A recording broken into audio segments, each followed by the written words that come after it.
Okay, good morning everyone. I hope you can see the screen. Solve कर लिया आपने booklet पूरा? Everyone, booklet solved?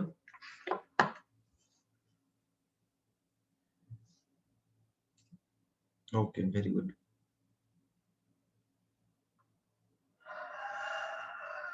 So let us start now.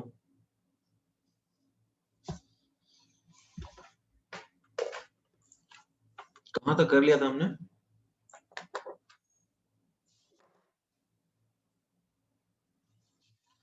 ठीक है, कोई बात नहीं. जहाँ तक किया ना वहाँ तक करेंगे हम discussion. I think index exercise 9 से बचा हुआ है, right? Index exercise 9 and onwards, right? Fine. So let us start.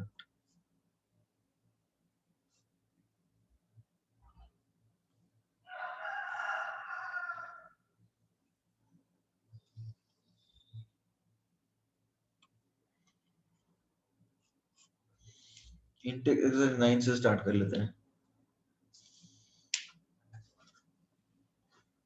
तो बताइए index exercise 9 में क्या है? Question number 3. The heat of atomization. देखो heat of atomization का मतलब क्या हुआ? pH 3 को completely atoms में convert कर रहे हैं. Is that clear? यानी 3 pH बॉन्ड तोड़ रहे हैं, right?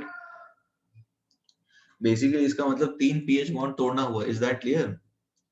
So 3 times pH bond energy is 228 kilocalorie per mole. ठीक है? तो pH bond energy कितनी हुई बताओ? तो ये कितनी आ जाएगी? 66 सॉरी 70. देखो कितना आ रहा है? 66 आ रहा है, 76 आ रहा है. 76 आना चाहिए. या 76 kilocalorie. Atomization is the amount of energy which is required to convert a molecule into atoms. वो सॉलिड के लिए भी हो सकता है. मतलब इतनी एनर्जी दे दो कि वो इंडिविजुअल एटम अलग हो जाए, वो किसी भी फेज से हो. ठीक है? That is called heat of atomisation. मतलब द अमाउंट ऑफ एनर्जी और the heat required to convert something into atoms. Okay.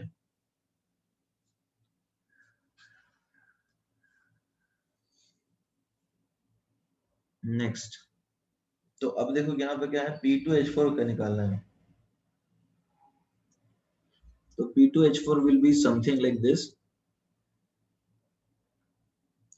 है ना? तो P2H4 के लिए हमें दे रखा है, कितना दे रखा है इसमें? 355. तो इसमें एक PP बॉन्ड है और इसके अंदर 4 PH बॉन्ड है. तो अब ये सब्स्टिट्यूट करो. तो अब बताओ कितना आ रहा है?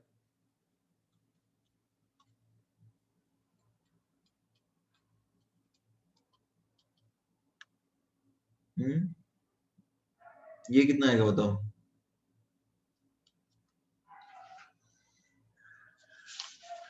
आ गया ना? नेक्स्ट बताइए. 51 आएगा. 51. ठीक है. Question number 10th. 10th के पहले किसी का कोई डाउट नहीं है?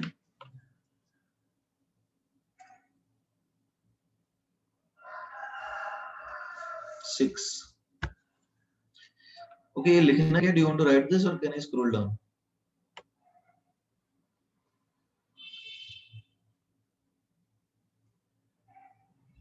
Do you want to write this or can I scroll down?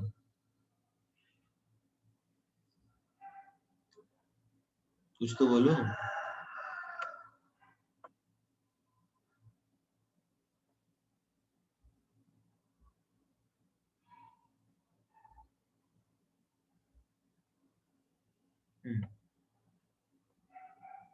Okay, you'll write from the recording. Fine. Question 6 then. देखो क्वेश्चन 6 में यही है. Carbon solid plus 2H2 gas gives you CH4 gas. यहाँ पे delta H है आपका -x kilo calorie. ठीक है.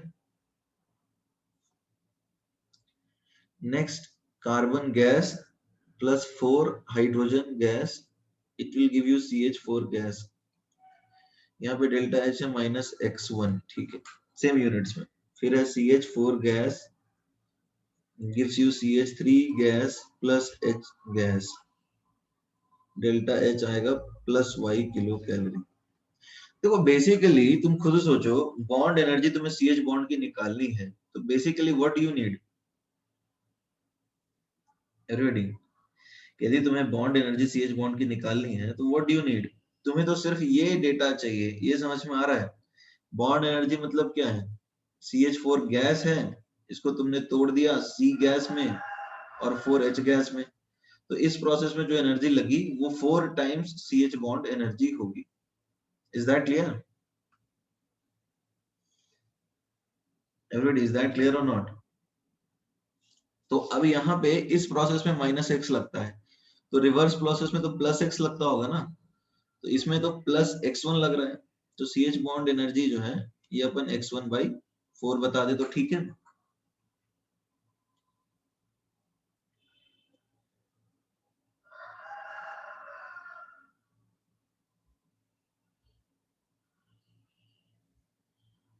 डन। Okay next, 9th।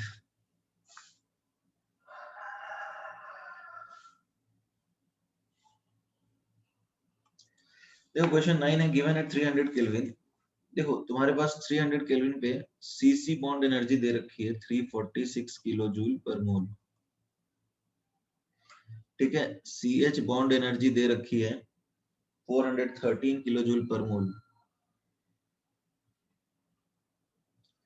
ठीक है। C बॉन्ड दे रखी है एनर्जी 611 किलो जूल पर मोल।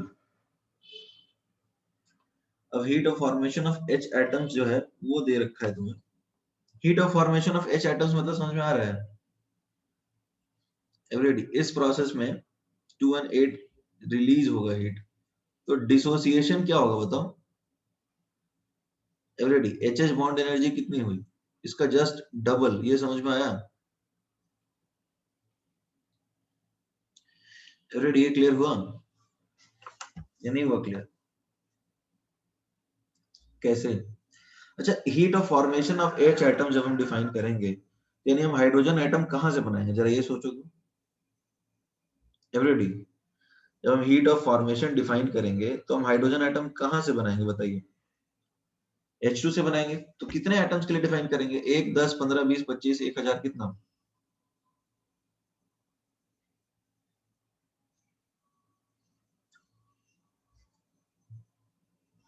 एवरीबॉडी?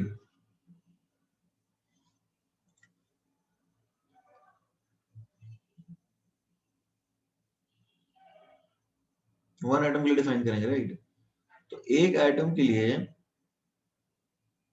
ये 218 किलो जूल पर मोल हीट रिलीज होती है। Are we clear? एक एटम के लिए 218 किलो जूल पर मोल हीट रिलीज होती है। तो जरा समझने की कोशिश करते हैं कि जब एक एटम के लिए 218 है तो ऑब्वियसली H2 मॉलिक्यूल में तो 2 होंगे ना, तो अब इसका रिवर्स देख लो, H2 से 2H के लिए 41 मतलब 436 आएगा। इज दैट क्लियर और नॉट? तो H2 का बॉन्ड एनर्जी 436 हुआ ना, HH बॉन्ड का। अभी भी क्लियर नहीं है क्या?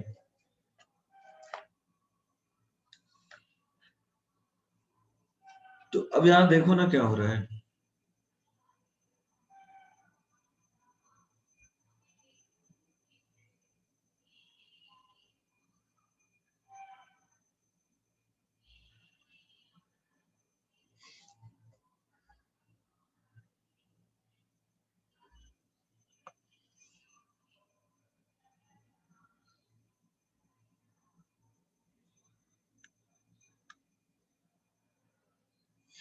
ये है और इससे ये बन रहा है।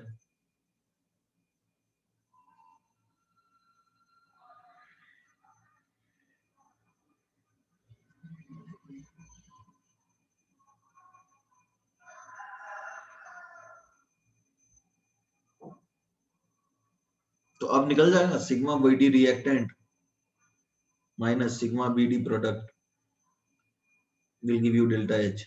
आसान तो है।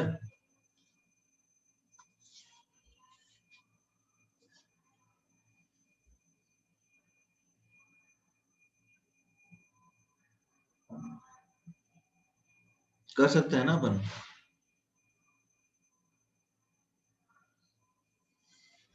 तो आगे बढ़े या करके दिखाऊं, बताओ। लास्ट वाला कौन सा सिद्धेश क्लियर नहीं हुआ? ये वाला पॉइंट कि कैसे लिखा ये।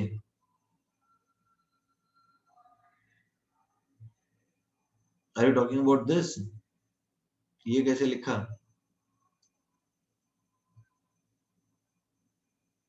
अच्छा लास्ट क्वेश्चन। तो तुम उस वक्त क्यों नहीं बोलते हो सिद्धेश? जिस वक्त पूछा जाता है उस वक्त पूछना चाहिए ना। देखो लास्ट क्वेश्चन में क्या है, जैसे तुम्हारे पास, तुम्हें निकालना है इस प्रोसेस में C H bond energy, right? तुम्हें सी एच बॉन्ड एनर्जी निकालनी है। तो सी एच बॉन्ड एनर्जी निकालने के लिए अपने को ये एक चीज समझनी चाहिए कि CH4 में कार्बन हाइड्रोजन के 4 बॉन्ड्स होते हैं, ठीक है? CH4 में कार्बन हाइड्रोजन के 4 बॉन्ड्स होते हैं। तो जब हमने डिफाइन भी किया था तो आई थिंक हमने CH बॉन्ड ही का एग्जांपल लिया। तो इस प्रोसेस में CH4 को हीट करो सच दैट ये carbon gas plus 4 hydrogen gas बना दे। क्लियर है? Is that clear? तो अब ये जो चीज है इसमें अपन लिख सकते हैं CH4 gives C gas plus 4H gas, ठीक है ना? तो इस प्रोसेस में जो हीट निकलती है वो 4 टाइम्स CH बॉन्ड एनर्जी होगी। Is that clear? तो CH बॉन्ड एनर्जी क्या है? This upon 4।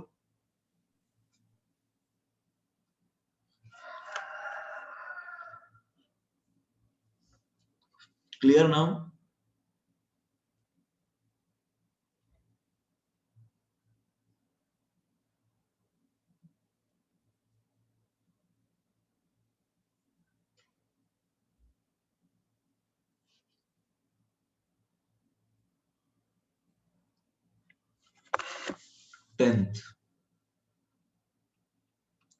टेंथ किसी ने सॉल्व किया? किसी का हुआ सॉल्व? एवरीबॉडी? अच्छा साइक्लोप्रोपेन की कहानी जानते हो ना? साइक्लोप्रोपेन में बहुत तरह के स्ट्रेन होते हैं, बहुत अनस्टेबल कंपाउंड है। पढ़ा होगा ऑर्गेनिक में, बहुत प्रकार के स्ट्रेन इसमें होते हैं। या नहीं पढ़ा है सिद्धेश तुमने?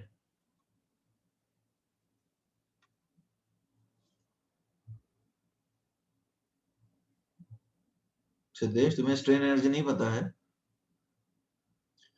देखो सिंपल सा भाषा में समझाएं तो ये बॉन्ड एंगल 120 के करीब होता है, लेकिन ये sp3 हाइब्रिडाइजेशन है जिसमें कार्बन की बॉन्ड एंगल 109 डिग्री 28 मिनट्स होनी चाहिए।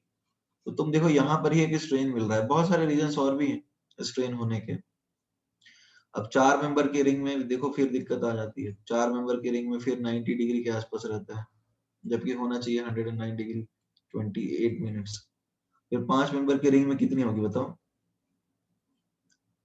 5 मेंबर की रिंग में कितनी होगी? एवरेडी 5 मेंबर की रिंग में 108 डिग्री, तो ये 109 28 डिग्री के क्लोजेस्ट है। और जो 6 डिग्री होता है, 6 मेंबर होता है, उसके कन्फर्मेशन एग्जिस्ट करते हैं। बोट चेयर तुमने पढ़े होंगे, तो वहां पे उसके 109 के आसपास वो ले जाता है, ठीक है?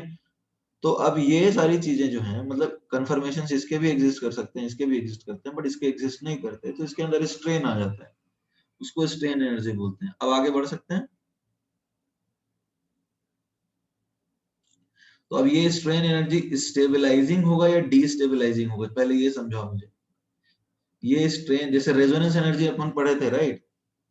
तो रेजोनेंस एनर्जी स्टेबलाइजिंग था या डीस्टेबलाइजिंग था? रेजोनेंस एनर्जी स्टेबलाइजिंग था, तो नेगेटिव होता था। तो स्ट्रेन एनर्जी डीस्टेबलाइजिंग है, राइट? तो ये क्या होगा बताओ? ये पॉजिटिव होगा। Is that clear? Strain energy जो है वो डीस्टेबलाइजिंग है, तो ये पॉजिटिव होगा। डन? ओके, तो आप स्क्रॉल करो मैं नीचे।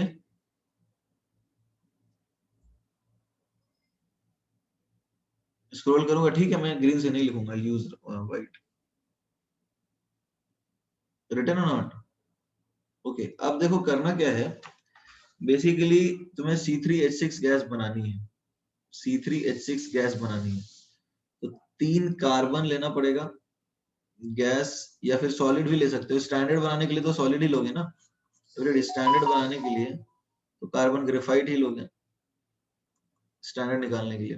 Plus 3H2 will give you C3H6 cyclopropane, ठीक। अब यहाँ पे क्या लिखा है, तो अब इसका डेल्टा H कैसे निकलेगा, देखो होता क्या है, डेल्टा H कैसे निकलेगा बताओ एवरीबॉडी, डेल्टा H कैसे निकलेगा, क्योंकि देखो हमें गैस फेज में कन्वर्ट करना है, गैसियस क्यों लिखना है, गैस कहाँ लिखा है, कौन किसकी बात कर रहे हो, कौन सा गैसियस,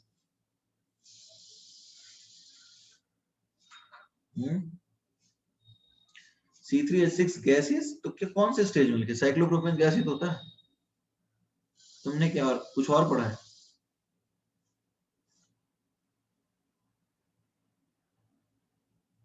क्या बोलना चाहते हो, अनम्यूट करो अपने आप को, you can speak up. Gas क्यों होता है, it is because of low wonder wall interaction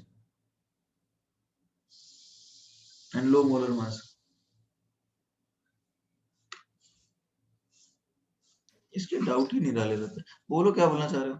sir मतलब साइक्लोप्रोपेन की जो स्टैंडर्ड स्टेट है वो गैसियस क्यों होगी?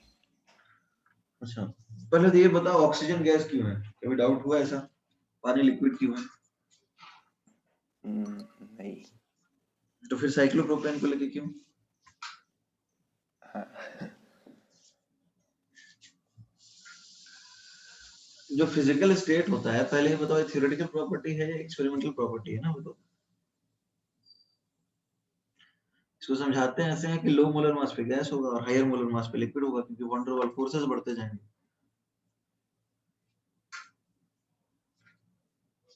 ठीक है।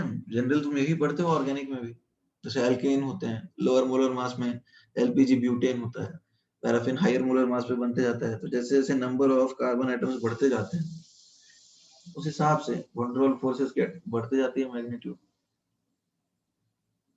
तो दैट इज द रीजन। तो अब यहाँ पे देखो क्या है, यहाँ इसका फॉर्मेशन के लिए कैसे निकालोगे, तो इसमें फॉर्मेशन में होगा क्या, 3 बार सब्लिमेशन करना पड़ेगा ग्रेफाइट का, ये समझ में आया क्यों, एवरेट इस प्रोसेस में गैस में जाएगा तभी रिएक्शन होगा ना, plus 3 times HH bond energy, ठीक है, क्योंकि यहाँ पर दिया है उसी केस में बॉन्ड एनर्जी के टर्म्स में ही दिया है ना, तो बॉन्ड एनर्जी के टर्म्स में दिया है अपने को, तो बॉन्ड एनर्जी के टर्म्स में दिया है, तो हम इसको ग्रेफाइट में कन्वर्ट करेंगे, क्योंकि हमको इसको गैस फेज में लाना है, सेम फेज में लिखते हैं ना, ये फॉर्मूला पता ही है तुम्हें एवरीबॉडी, ये फॉर्मूला सेम फेज में लिखते हैं, तो यहाँ हमें सब्लिमेशन लिखना पड़ेगा, कोई दिक्कत तो नहीं है ना इसमें, minus 3 times CC bond energy, देख लो 3 सीसी बॉन्ड है, minus 12 times CH bond energy, देख लो 12 है क्या, तो 2 4 12 नहीं 6 है, तो अब ये निकालो कितना आता है बताओ, 3 टाइम्स सब्लिमेशन कितना है 715, plus 3 times HH bond energy कितना है, heat of formation of 4 hydrogen atom फिर से दिया है, तो ये भी तो उल्टा वैसे ही हो जाएगा ना पिछले में, माइनस क्यों, एक मिनट, वेलकम टू यू सलोनी, ये एवरीबॉडी हीट ऑफ एटमाइजेशन दिया है, यानी इस प्रोसेस में 218 लगता है, तो दो में तो HH बॉन्ड एनर्जी 436 होगा ना, ये समझ में आ रहा है, HH बॉन्ड एनर्जी 436 होगा, ये सबको समझ में आया, हो गया। सलोनी का क्वेश्चन है कि ये माइनस क्यों लगाया, एवरीबॉडी ये माइनस हमने क्यों लगा दिया यहाँ पे बताओ, why have we done this, अरे डेल्टा H कैसे निकालते हैं रिएक्शन का, sigma BD reactant minus sigma BD product, ये तो फॉर्मूला होता है ना सलोनी, और ये तब लगाते हैं जब सेनो सेम फेज में हो, तो हमने कार्बन को गैस में कन्वर्ट करके सेम फेज में बता दिया उसको, तो अब ये निकाल के बताओ कितना आता है,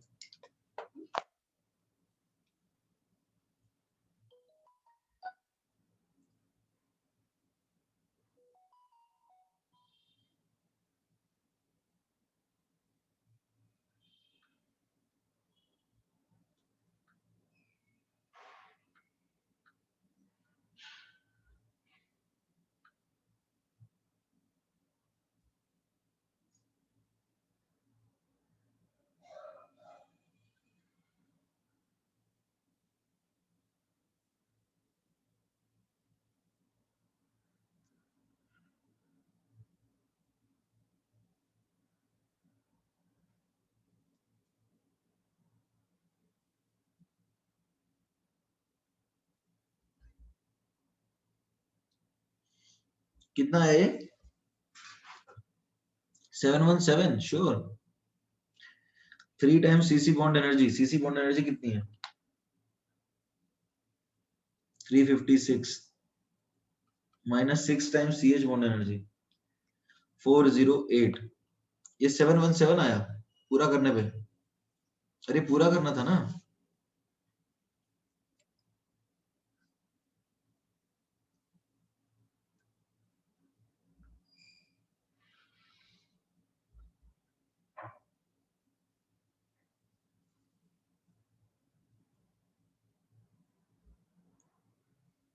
just a minute, I don't think इतना नहीं आना चाहिए।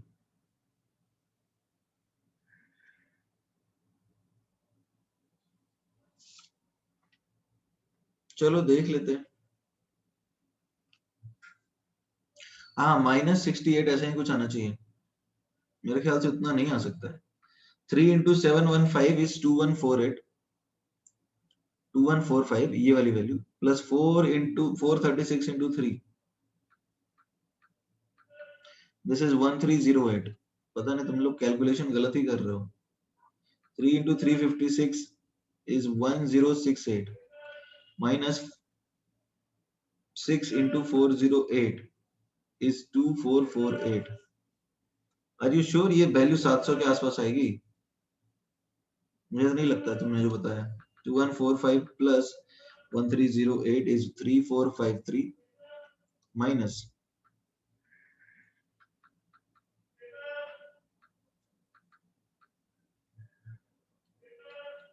कितना है?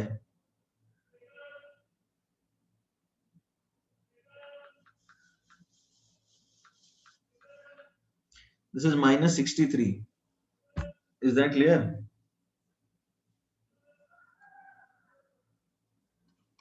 Is that clear?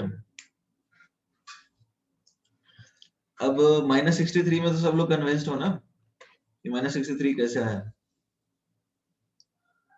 तो अब एक्चुअली में जरा समझने की कोशिश करना, मैं बता क्या रहा हूँ। एक्चुअली में इसकी एनर्जी होनी चाहिए थी माइनस 63, यहाँ पे होना चाहिए था साइक्लोप्रोपेन को, ये इसकी एनर्जी होनी चाहिए थी। बट इसकी एक्चुअल एनर्जी बताई जा रही है कितनी? प्लस 53। तो ये जो डिफरेंस इन एनर्जी है, तुम्हें क्या लगता है किसके वजह से आई? This is because of strain. तो ये स्ट्रेन एनर्जी हुई क्या? तो ये डिफरेंस कितने की है बताओ? और इसमें पॉजिटिव ऐड करना पड़ेगा ना। माइनस 63 में हम कुछ ऐड कर रहे हैं ताकि वो 53 पहुंच जाए। तो वो एक्स क्या है? 53 प्लस 63 है ना। तो वो कितना हुआ? तो ठीक है, चमका कैसे किया हमने?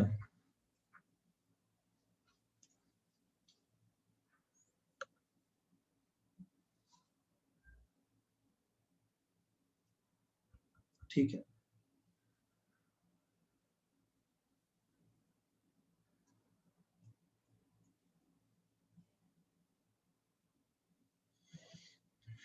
एक्सरसाइज 1 पे आते हैं। ठीक है, आते हैं एक्सरसाइज 1 पे।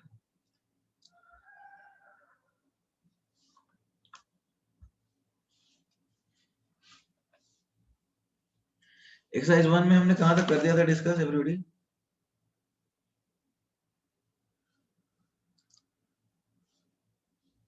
स्ट्रेन एनर्जी के लिए देखो, मैंने एक बात समझाई थी सलोनी, एक चीज याद रखना।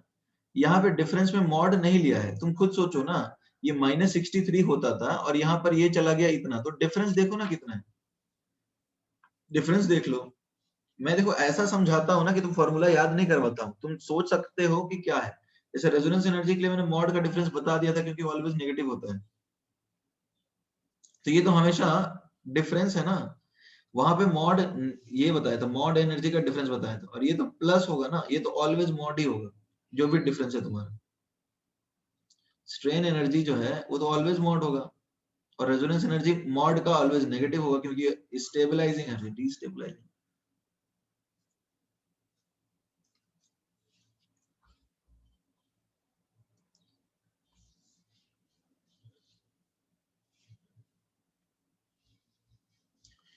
एक्सरसाइज 1 में कहां तक कर लिया था? 80 तक कर लिया था, श्योर 80 तक हमने किया था एवरीबॉडी, 80 तक कर लिया था क्या हमने? ठीक है, तो बताओ डाउट कहाँ पे है फिर? एवरीबॉडी कहाँ से डाउट है फिर? 80th में डाउट है सीधा, okay.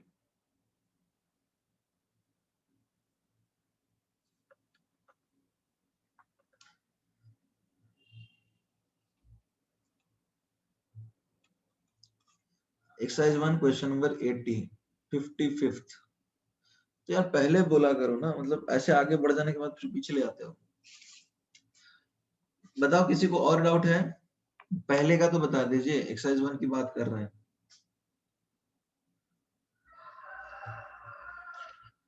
Question 55, a mixture of 2 moles of carbon dioxide and 1 mole of gas। देखो तुम्हारे पास 2 मोल है कार्बन डाइऑक्साइड का और 1 मोल है ऑक्सीजन का, ठीक है, ये 2 मोल है और ये 1 मोल। टू कन्वर्ट कार्बन मोनो, अच्छा मोनो ऑक्साइड है, just a minute, it is mono oxide, fine fine fine. तो कार्बन डाइऑक्साइड में कन्वर्ट हो गया। तो अब बताओ इसमें लिमिटिंग रिएजेंट कौन है?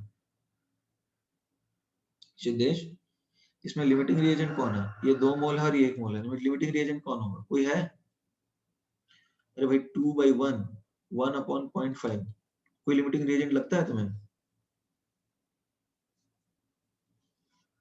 ये भी 2 आया, ये भी 2 आया, कोई लिमिटिंग रिएजेंट लग रहा है? नहीं ना, ठीक है। तो अब बताओ CO2 कितना बनेगा? एवरीबॉडी CO2 कितना बनेगा इस केस में?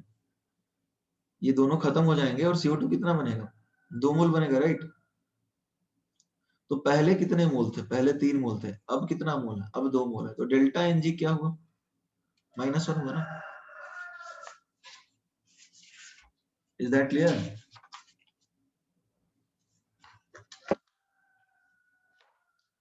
तो अब delta H is delta U minus delta Ng, मतलब डेल्टा Ng तो है ना 1, माइनस RT आएगा ना। तो delta H plus RT is delta U। तो बड़ा कौन है? Delta E is greater than delta H।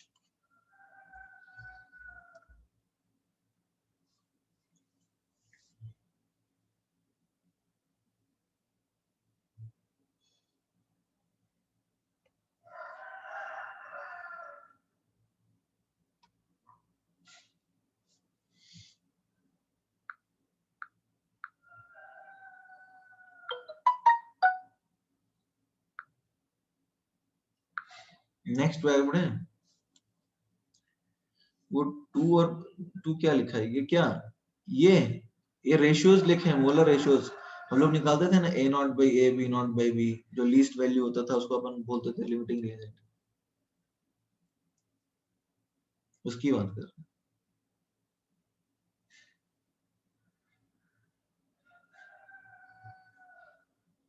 ठीक है।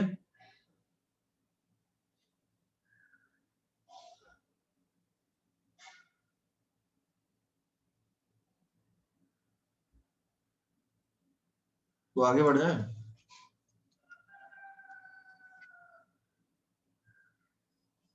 80 हो गया, ओके। तो इसके बाद बताइए नेक्स्ट कौन सा है? 78। 78 के पहले किसी को कोई डाउट नहीं है?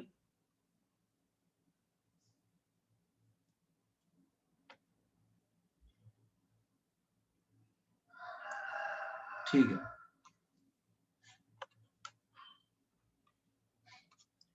78, when 4 gram of iron is burned into ferric oxide at constant pressure। देखो आयरन को जलाओगे, ठीक है, फेरिक ऑक्साइड बनाओगे Fe2O3, तो ये बनेगा, राइट? कोई दिक्कत तो है? कोई दिक्कत तो नहीं है ना? तो अब ये एक्चुअली में क्या है, 2 मोल 1 मोल बनाएगा, राइट? तो अब इसका मास देखो क्या है, 4 ग्राम, यानी कितना हो गया ये 1/14 मोल। तो 1/14 मोल 1/28 मोल बनाएगा, ये समझ में आया? 1/14 मोल जो है कार्बन मतलब आयरन का, ये समझ में नहीं आया क्या? 1/14/2 इज इक्वल टू NFe2O3/1 कर लो, ये कितना आएगा NFe2O3? ये 1/14 into 1/2 1/28 आएगा, right guys? Are we clear on this? तुम्हारे पास मोल्स ऑफ Fe2O3 जो बन रहे हैं वो है 1/28। कोई दिक्कत तो नहीं होनी चाहिए। तो तुम्हारे पास 1/28 मोल्स Fe2O3 बने। तो अब जरा सोचो 1/28 मोल के लिए जो हीट रिलीज होता है दैट इज 29.28। तो एक मोल के लिए कितना रिलीज होगा? 29.28 इंटू 28। अब ये समझ में आ रहा है? अब हीट रिलीज होता है तो नेगेटिव होगा, ठीक है? ठीक है ना?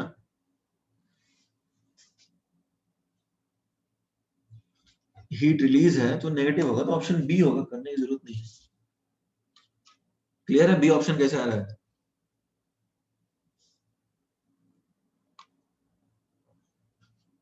नेक्स्ट बताइए।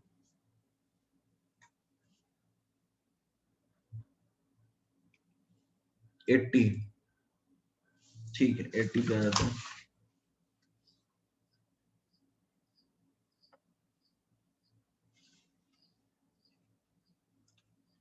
Question number 80. If the bond dissociation energy of x, y, x2 and y2, देखो अब क्या है, x2 y2 बनाता है, लिखना है क्या?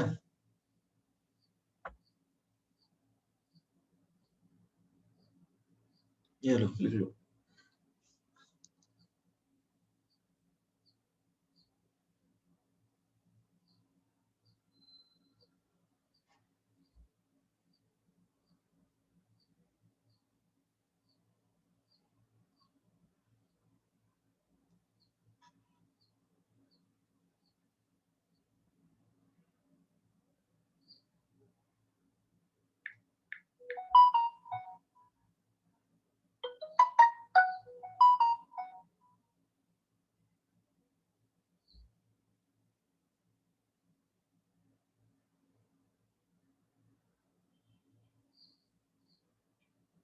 डन।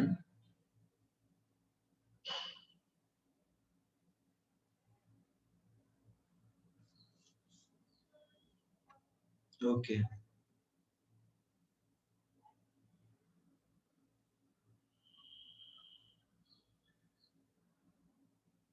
देखो अब क्या है, x2 plus y2 gives xy। तो बॉन्ड डिसोसिएशन एनर्जीज की बात कर लिए, तो एक मोल के लिए जब हम डिफाइन करेंगे तो एक मोल के लिए कैसे डिफाइन करते हैं? ऐसे डिफाइन करते हैं ना, 1/2 x2 plus 1/2 y2, ठीक है, विल गिव यू xy, ठीक है ना? एक मोल के लिए शायद स्टैंडर्ड की पूछा है। तो bond dissociation energy of xy, ये x x2 ये x है और y2 है रेशियो y/2, तो ये x हो जाएगा x/2, ठीक है? Is that clear? देखो delta H formation of xy लिखा है तो मैंने एक मोल बनाया। तो अब ये डेल्टा एच ऐसे भी तो लिख सकते हैं ना, sigma B D reactant minus sigma B D product, लिख सकते हैं ना? तो अब देखो सिग्मा बी डी रिएक्टेंट में क्या आएगा, ये आएगा x/2 प्लस x/4, ये समझ में आया, minus x, this is minus 200। Solve for x के लिए सॉल्व कीजिए और आपको निकालना है x निकालना ही है आपको, आसान तो है।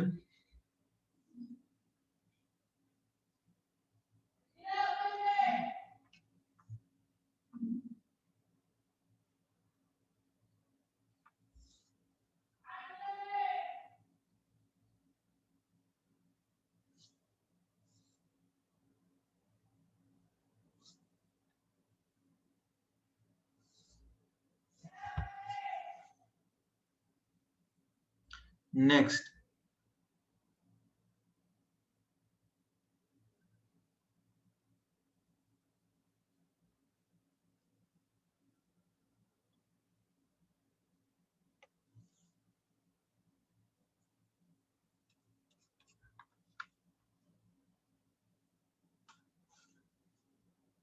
(82)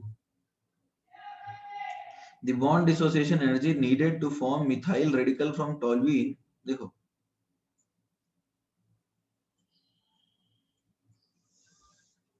टॉल्यूइन से तुम निकाल रहे हो और मिथाइल रेडिकल बना रहे हो, और मीथेन से निकाल रहे हो, ठीक है, और अच्छा बेंजाइल रेडिकल फ्रॉम टॉल्यूइन, ठीक है, बेंजाइल रेडिकल बनाना है, ठीक है ठीक है ठीक है।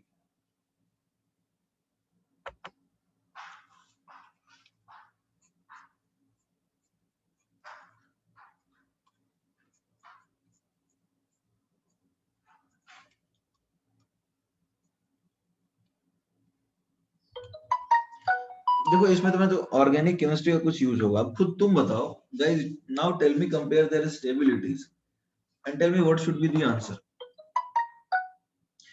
इन दोनों में ज्यादा स्टेबल कौन है, ये या फिर ये तो पढ़ा ही ना ऑर्गेनिक में इतना, तो इसके अंदर रेजोनेंस हो सकता है, इसके अंदर नहीं हो सकता। तो ज्यादा स्टेबल बेंजाइल है ना, तो जब ये ज्यादा स्टेबल है तो ऑब्वियसली इस प्रोसेस में ज्यादा आसानी से वो बनेगा। जो चीज ज्यादा स्टेबल है वो आसानी से बनेगी ना, तो ऑब्वियसली इसकी एनर्जी x है और इसकी यदि y है तो x should be less than y। ऐसे क्वेश्चन तो तुमने ऑर्गेनिक में भी किए होंगे, नहीं किए हैं क्या? ठीक है next.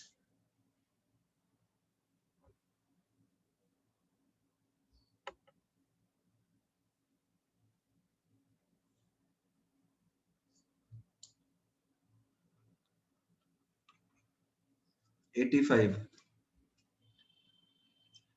The first ionization energy of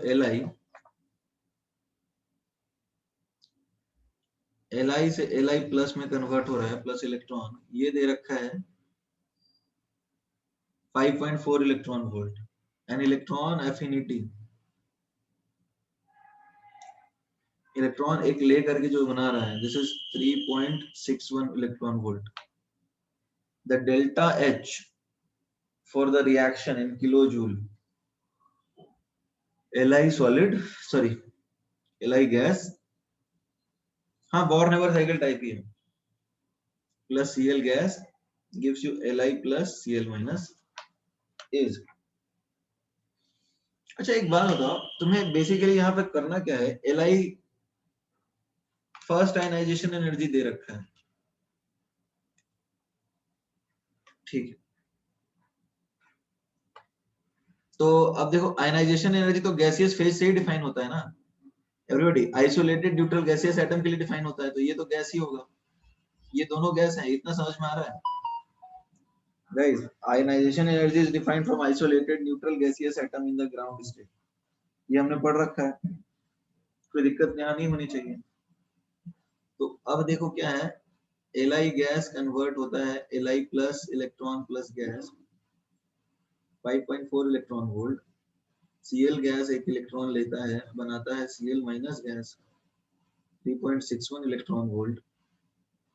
अब हमको दोनों साथ में चाहिए, तो अब देखो ना ऐड कर देते हैं ना सीधा इनको, Li gas plus Cl gas, it will give me Li plus and Cl minus, इनको ऐड कर दो सीधा, तो 5.4 प्लस 3.61 कितना आता है एवरीबॉडी? 5.4 प्लस 3.61 9.01 आता है, राइट?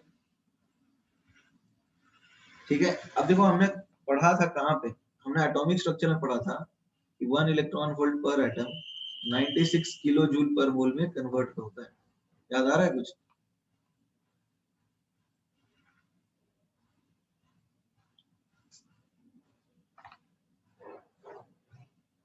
हाँ लेकिन एक चीज यहाँ ध्यान देना, एक चीज यहाँ ध्यान देना, हाँ ये इलेक्ट्रॉन एफिनिटी है तो इट विल बी माइनस, ये माइनस हो जाएगा, राइट? एवरीबॉडी यहाँ पर ये माइनस हो जाएगा, ये ध्यान देना क्योंकि यहाँ एनर्जी रिलीज हो जाती है, ये कितना आएगा एवरीबॉडी?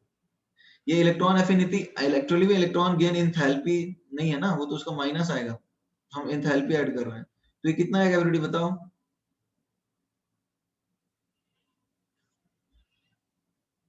ये आएगा कितना, 1.79, ठीक है, तो 1.79 इंटू 96 करना होगा।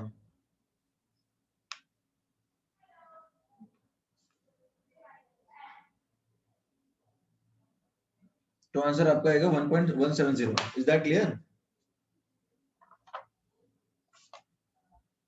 Everybody, is that clear? अरे हाँ या ना, कुछ तो बोलो। 1.7 into 96 is approximately 170 kilojoule, ठीक है, so that is your answer.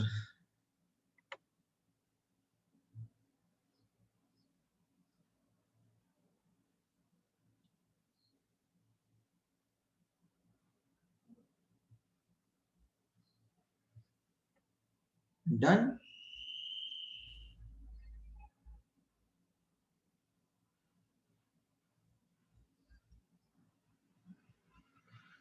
इसको लिखना है इसको, everybody, do you want to write this?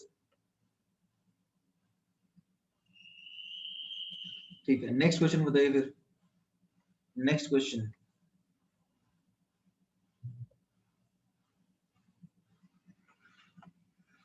Next question please.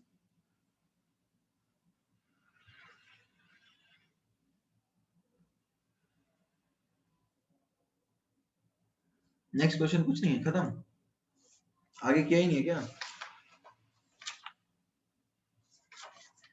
86। सलोनी, ये तो बहुत इजी क्वेश्चन है, जरा सोचो।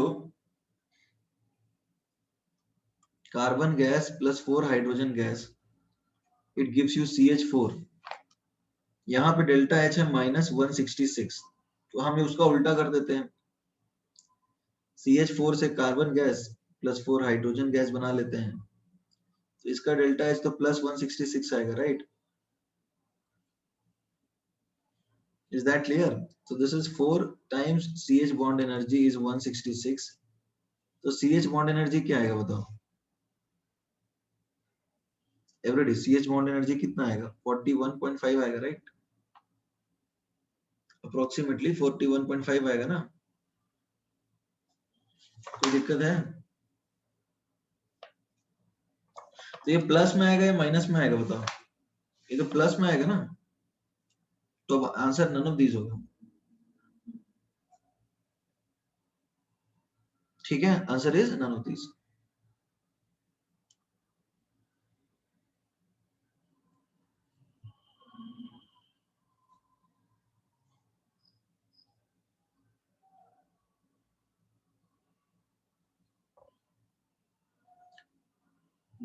पीछे बी दिया है, बॉन्ड एनर्जी प्लस में होगा ही नहीं, minus, answer none of these होगा, इसका गलत है वो,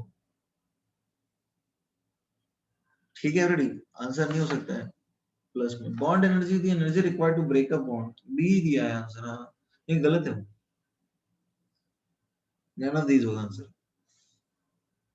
माइनस कैसे होगा श्रेयस बताओ, तुमने भी इसमें थ्योरी बना ली कुछ इसका मतलब? बॉन्ड एनर्जी डिफाइन कैसे करते हैं बताओ? How do you define bond energy?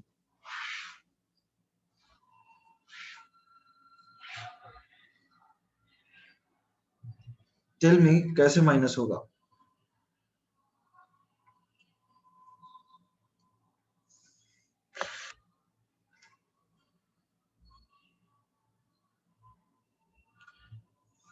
Shreyas, are you there? You can speak up. हाँ, तो मैंने रिएक्शन को रिवर्स किया है, तो इसका पहले माइनस था, अब प्लस हो गया, ठीक है, तो इस प्रोसेस में तुम देखो तो 4 इंटू CH 166 आ रहा है, तो ये तो प्लस ही आ रहा है ना अपना, माइनस कहाँ आ रहा है?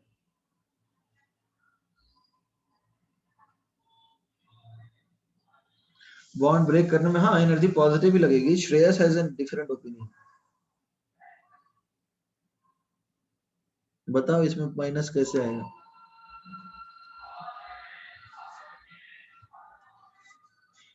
देखो, bond energy is the energy required to break a bond, energy bond बनने के प्रोसेस में रिलीज होती है, तोड़ते वक्त तो लगती है, तो माइनस होने का तो कोई जस्टिफिकेशन कहीं से भी नहीं नजर आ रहा है। नेक्स्ट,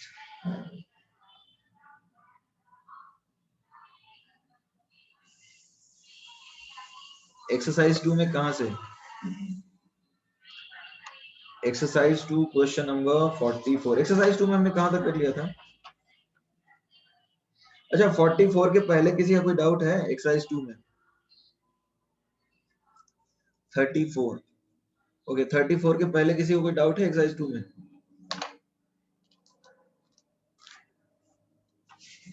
एवरीबॉडी एक्सरसाइज 2 में 34 के पहले किसी का कोई डाउट है? ठीक है तो let us talk about exercise 2 सबने सॉल्व किया है?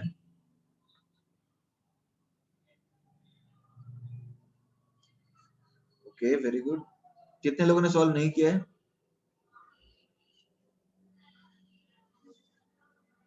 ओके ऑलमोस्ट पूरा नहीं किया है। ठीक है आ जाते हैं एक्सरसाइज 2 में क्वेश्चन नंबर 34 के ऊपर। ठीक है 34 क्या दिया है? Consider a cyclic process PSR as shown in figure.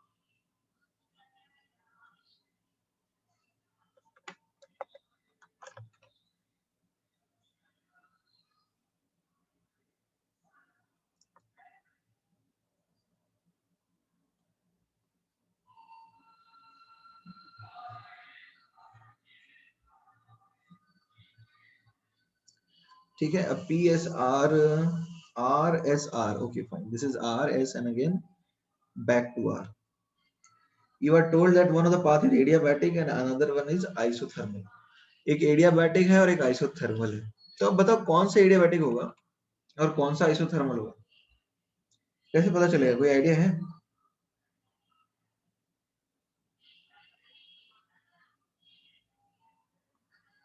Every day कोई आइडिया है? बोला जा रहा है कि एक एडियाबैटिक है एक आइसोथर्मल है। ये पॉसिबल है क्या? पहले ये सोचो तो इज इट पॉसिबल?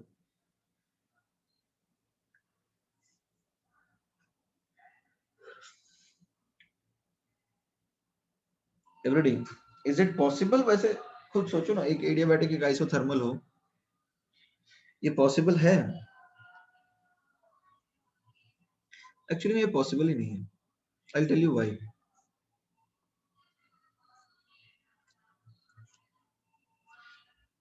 ये ऐसा होता है ना ये अलग अलग पॉइंट्स पे जाते हैं।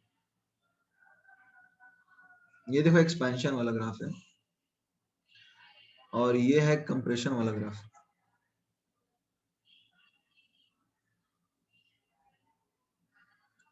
ठीक है तो अब तुम्हें क्या लगता है जैसे ये आइसो था ये एडिया है ये एडिया है और ये आइसो है दोनों पॉइंट सेम हो सकते हैं? तुम्हें क्या लगता है दोनों पॉइंट सेम हो सकते हैं?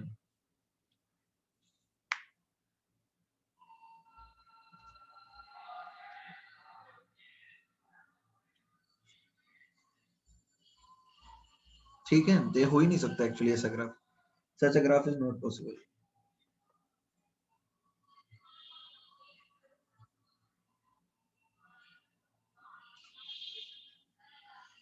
Next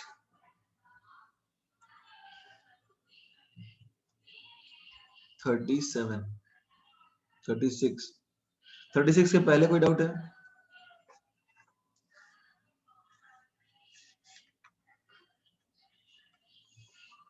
okay 36 the magnitude of enthalpy changes for irreversible adiabatic expansion of gas from 1 liter to 2 liter 1 litre से 2 लीटर गैस एक्सपैंड होता है।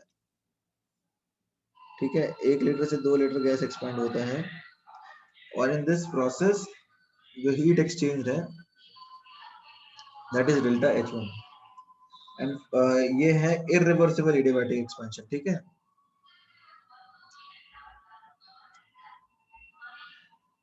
This is irreversible adiabatic expansion. ठीक है and for reversible adiabatic expansion of the same delta H2 ये आएगा reversible adiabatic expansion.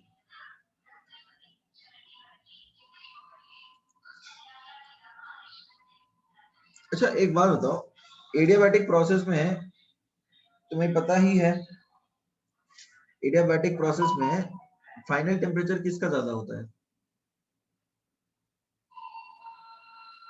Everybody, T final adiabatic process में हमेशा irreversible का ज्यादा होता है, बट ये तो सबको पता है ना। तो मैग्नीट्यूड जो होगा इनिशियली, मैग्नीट्यूड ऑफ चेंज वो किसके केस में ज्यादा होगा? और एक्सपेंशन के केस में देखो, एक्सपेंशन के केस में हम बोलते हैं जब एडियाबैटिक एक्सपेंशन होता है तो du is equal to dw होता है, यानी नेगेटिव होगा, यानी कूलिंग ऑफ गैस होगा, राइट। और वर्क डन हम जानते हैं कि वर्क डन रिवर्सिबल ज्यादा होता है, वर्क डन इरिवर्सिबल ज्यादा होता है। तो ज्यादा कूलिंग, मोर कूलिंग किधर होगा? मोर कूलिंग किधर होगा एवरीबॉडी? रिवर्सिबल में ज्यादा कूलिंग होगा, याद आ रहा है ये एवरीबॉडी? रिवर्सिबल में ज्यादा कूलिंग होगा ना। तो जब डेल्टा टी जो है वो रिवर्सिबल में ज्यादा देखने को मिलेगा, तो डेल्टा टी, तो ये मैं लिखते जा रहा हूँ, ये तो थ्योरी है, इसको लिखना है क्या? डेल्टा टी जो है वो रिवर्सिबल में ज्यादा होगा, मैग्नीट्यूड की बात कर रहा हूँ, mod, as compared to delta T irreversible. तो अब कुछ आंसर दे सकते हो क्या इसका everybody?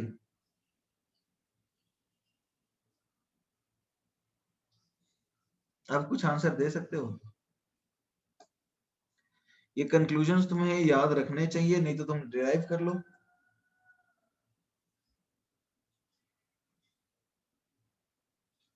Is that clear everybody? ये याद कर लीजिए या तो ऑब्वियसली होगा क्या है कि रिवर्सिबल में डेल्टा टी ज्यादा है। Is that clear? रिवर्सिबल में डेल्टा टी ज्यादा है, तो हम ऐसा बोल सकते हैं mod delta H reversible will be greater then mod delta H irreversible. Is that clear और नॉट?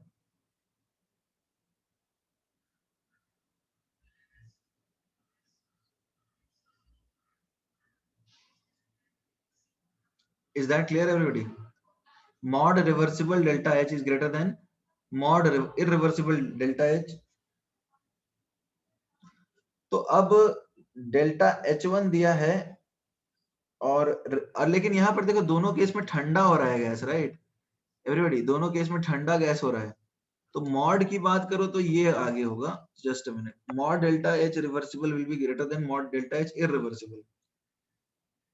और एक्सपेंशन में लेकिन दोनों ठंडे होते हैं, तो एक्चुअल वैल्यू तुम देखोगे तो उल्टा हो जाएगा। ये समझ में आ रहा है? क्योंकि ये तो एक्चुअली में नेगेटिव होते हैं ना, कूलिंग होती है दोनों केस में। तो अब देखो क्या ऑप्शन बना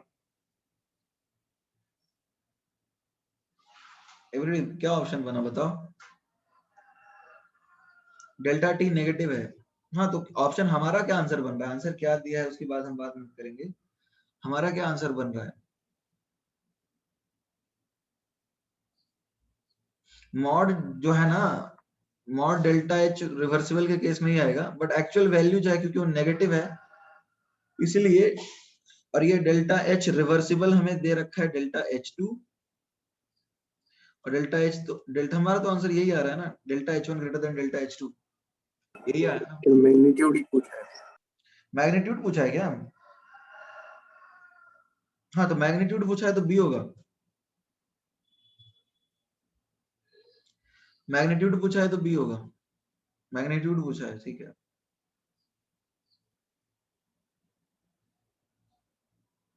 कैसे ए होगा फिर?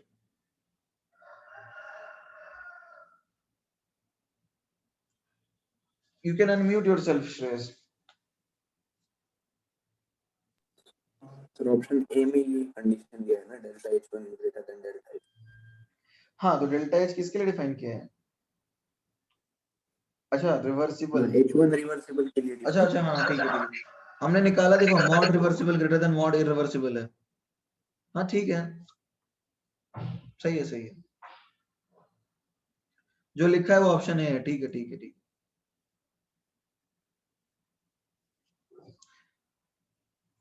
यही है मैग्नीट्यूड। नेक्स्ट बताइए। अच्छा किसमें इस कंफ्यूजन कितने कितने लोगों को है जिनको अभी भी नहीं चमका?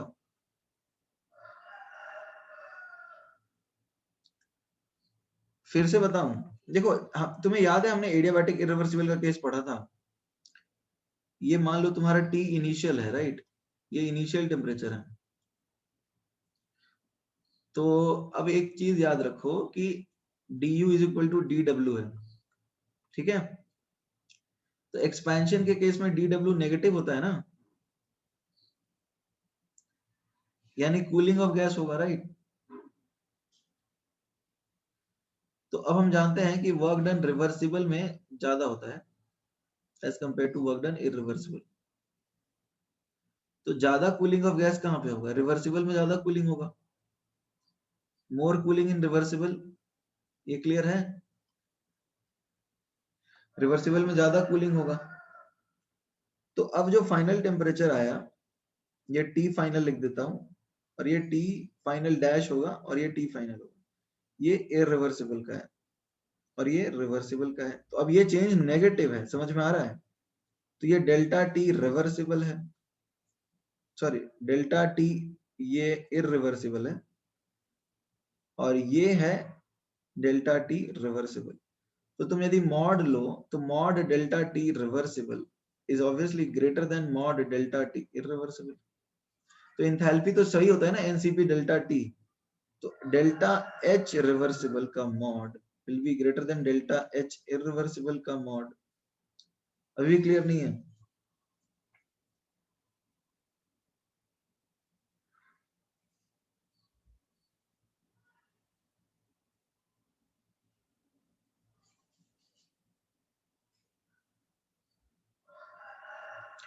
हमने तो यही निकाला ना भाई, और कुछ तो नहीं किया है। Is that clear?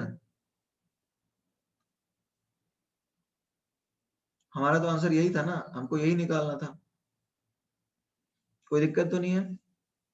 आगे बढ़ जाए।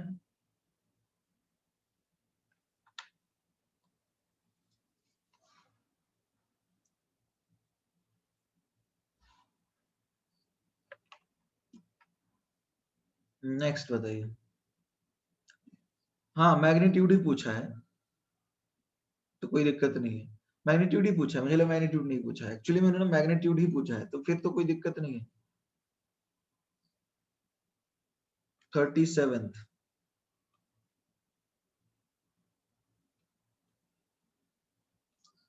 37 है। A certain mass of gas is expanded.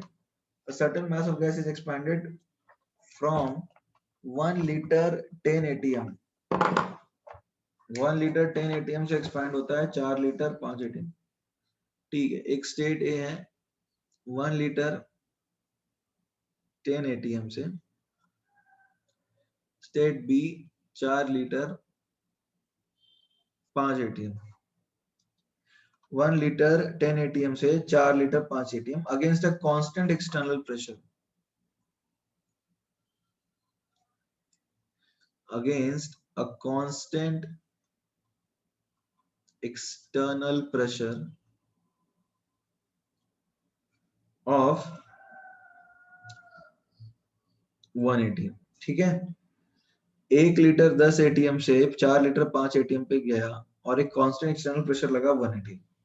Initial temperature जो है ना, ये T इनिशियल या T1 पकड़ लो, ये 300 केल्विन है, और हीट कैपेसिटी प्रोसेस का पर हीट कैपेसिटी है 50 जूल पर सेल्सियस।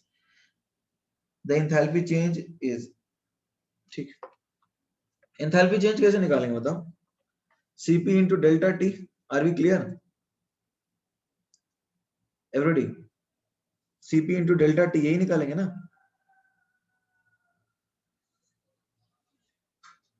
या फिर बहुत सारे तरीके हो सकते हैं। तो वैसे टेम्परेचर भी दिया ही हुआ है, टेम्परेचर दिया है क्या? इनिशियल दिया है 300 और फाइनल हमें निकालना है। तो अब P1 V1 by T1 is equal to P2 V2 by T2 से फाइनल टेम्परेचर निकल जाएगा।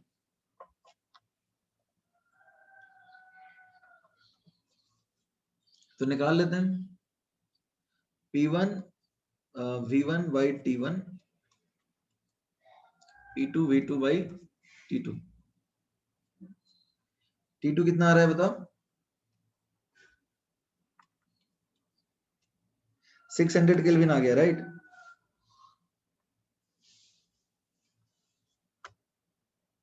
Everybody, is that clear?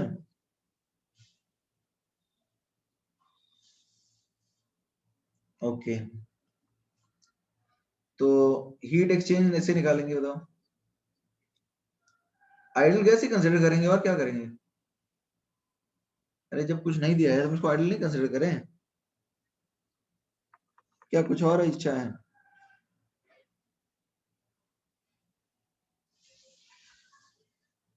Okay, और हीट कितना आएगा बताओ? एवरीडे, हीट एक्सचेंज कितना आएगा? हीट आएगा तुम्हारा जो कैपेसिटी, हीट कैपेसिटी है 50 इंटू 600, तो ये कितना आया? 30 इंटू 10 की पावर 3, 30 एक सेकंड, चेंज इन टेम्परेचर है ना यार, एक सेकंड। नॉन आइडियल होता तो, नॉन आइडियल होता तो फिर इसमें क्वेश्चन दिया होता, फिर P plus A N square by V square, और डिटेल लगते हैं, और क्या समझ में आ रहा है? और डिटेल्स लगते हैं, हमें डेटा और चाहिए होगा। हम ए वो फॉर्मूला यूज करते हैं ना, P। अच्छा एक बात बताओ, यदि ये रियल गैस होता तो क्या क्या दिक्कतें होती बताओ? तुम लोग खुद ही पूछ रहे हो ये सवाल। यदि रियल गैस होता तो क्या होता, उसके डिस्कस करें या छोड़ दें?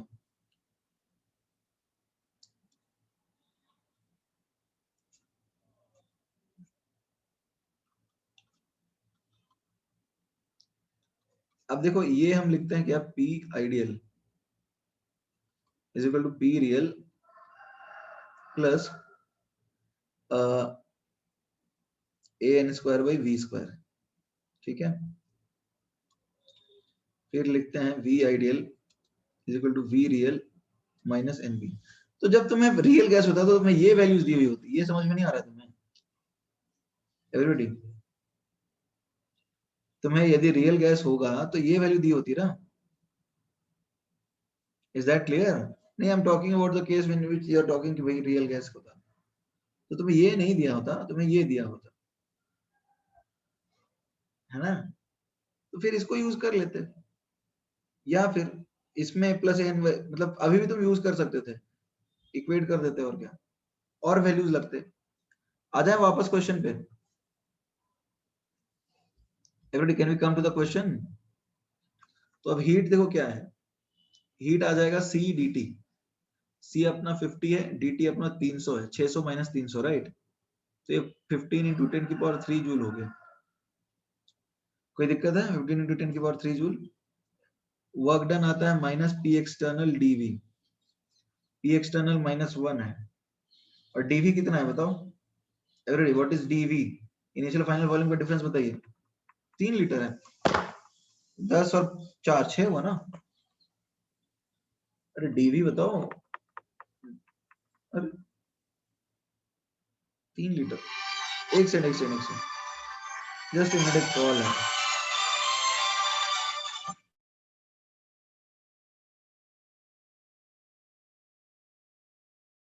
हाँ हाँ, 3 लीटर ही है, डिफरेंस इज 3 लीटर। 4 लीटर है और 1 लीटर है, राइट राइट राइट, 4 और 1 लीटर है, ठीक है।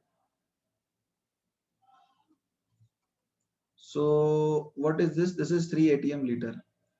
अब एटीएम लीटर का कन्वर्जन भी आपको दिया है, 100 लेने के लिए बोला है, तो 300 जूल हुआ ना? Is that clear? यहाँ P1 V1 is equal to P2 V2 क्यों नहीं यूज किया? किसकी बात कर रहे हो? Sir P2 V2 minus P1 V1 work done के लिए। वो कब यूज करते हैं? वो स्टेट फंक्शन थोड़ी है, वो तो तुम्हारा nRT2 माइनस nRT1 लग जाएगा। P2 V2 minus P1 V1 is nRT2 minus nRT1। वो हाँ कब हमने सीखा है वर्क डन निकालने के लिए? सर, वैसा भी कर सकते हैं ना? कभी नहीं कर सकते हो तुम। वर्क डन क्यों तो है? पाथ पे डिफाइन होता है ना। हाँ तुम ऐसे बोल रहे हो कि तुम एक पॉइंट ए से पॉइंट बी पे जा रहे हो, तो तुम P2 PB VB minus P1 V1 को वर्क डन बता रहे हो, तो तुम तो इसको स्टेट फंक्शन घोषित कर रहे हो। हाँ, समझा सर। ये तो कभी नहीं कर सकते। नहीं कर सकते, समझा सर। ठीक है, तो ये लिख लिया तुमने। अब डेल्टा H क्या आएगा? Delta U plus P2 V2 minus P1 V1। अब डेल्टा यू भी निकाल लो इसमें से। डेल्टा यू कैसे निकालोगे?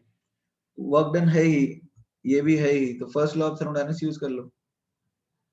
आपने ऊपर लिखा था ना P1 V1 is equal to P2 V2, मैंने वो कंबाइंड गैस लॉ यूज किया है कल्पेश।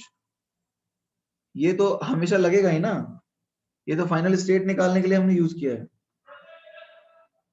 कंफ्यूजन है क्या? कंबाइंड गैस लॉ तो हम लगा ही सकते हैं, वो तो हर जगह आइडियल गैस के लिए लगा सकते हैं हम। किस में कंफ्यूजन है फिर?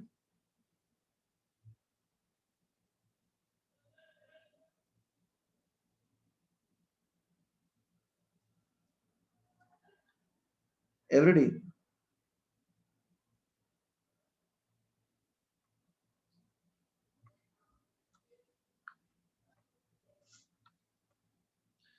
आगे बढ़ जाए।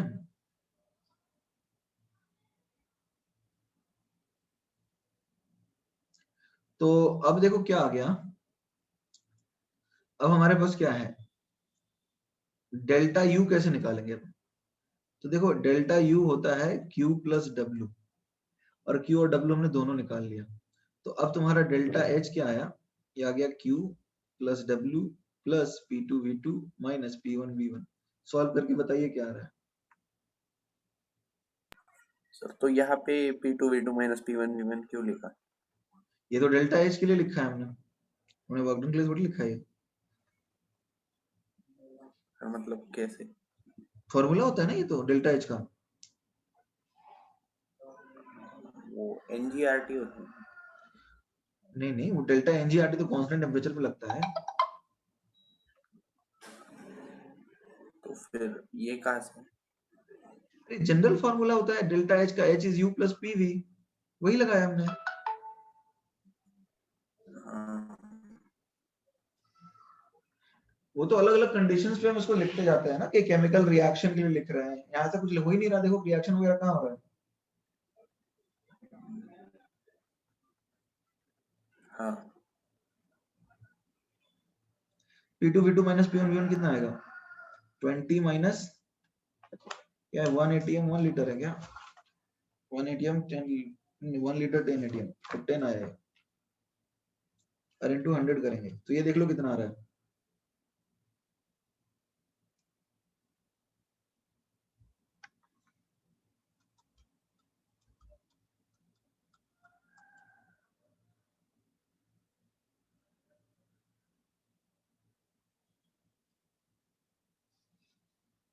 हम्म, 1000। ये 15.7, देख लो आंसर क्या है।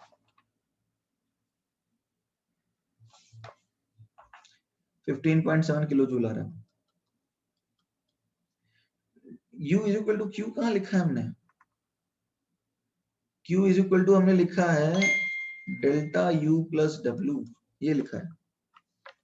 अच्छा ये लिखा सही तो था यार, गलती करवा रहे हो। सही तो था वो, delta U is Q plus W, यही तो लिखा है।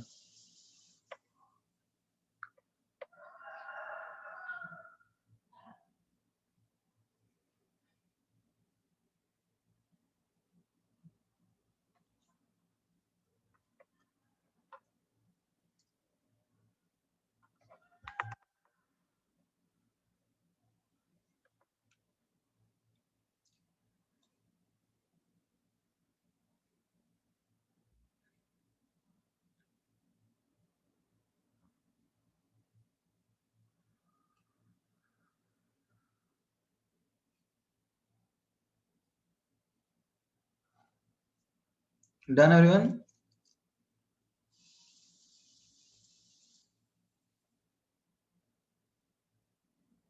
अच्छा देखो कुछ फॉर्मूले जिसमें तुम्हें डाउट है, देखो ये तो हमेशा लगेगा ना, du is equal to dq plus dw। Work done कभी भी स्टेट फंक्शन डिफाइन नहीं होगा। यदि तुम्हें ऐसा लगता है कि वर्क डन को तुम ऐसे लिख दोगे तो वो कभी भी सही नहीं है, क्योंकि ये स्टेट्स पे तो डिफाइन होता ही नहीं है ना। तो work done is always path defined. ये हमने लिखते हैं minus P integral DV. Irreversible में कांस्टेंट एक्सटर्नल पे जाते हैं तो हम ऐसे लिख सकते हैं माइनस पी एक्सटर्नल डीवी, क्योंकि यही इसका एरिया अंडर द पाथ भी देता है। ठीक है, बाकी जो चीजें हैं वो जैसे डेल्टा एच को डिफाइन करते हैं delta U plus P2 V2 minus P1 V1, ये जनरल केस है, कोई भी प्रोसेस में डिफाइन होगा ही होगा। ये हमेशा प्रोसेस के लिए डिफाइन होगा। केमिकल रिएक्शन के लिए हम थोड़ा मॉडिफाई करते हैं, यदि कांस्टेंट प्रेशर रख दोगे तो देखो ना, यहीं पे कांस्टेंट प्रेशर रख दो, P2 P1 सेम है तो तुम P लिख दोगे। Is that clear? यदि कांस्टेंट प्रेशर है तो तुम P लिख दोगे, ठीक है। और यहाँ इंटरनल प्रेशर की बात होती है, एक्सटर्नल की नहीं। अब यहाँ पे यदि तुम्हारा ये, वहां पे इसको तुम PdV को लिख सकते हो अलग अलग तरीके से, जैसे रिएक्शन के लिए तुम इसको लिख सकते हो डेल्टा NgRT लिख सकते हो। तो बेसिक फॉर्मूला ये तो हर जगह लगता है, इसमें तो कोई दिक्कत नहीं होनी चाहिए श्रेयस तुम्हें, इसी से डराइव किए हैं ना हम सारे।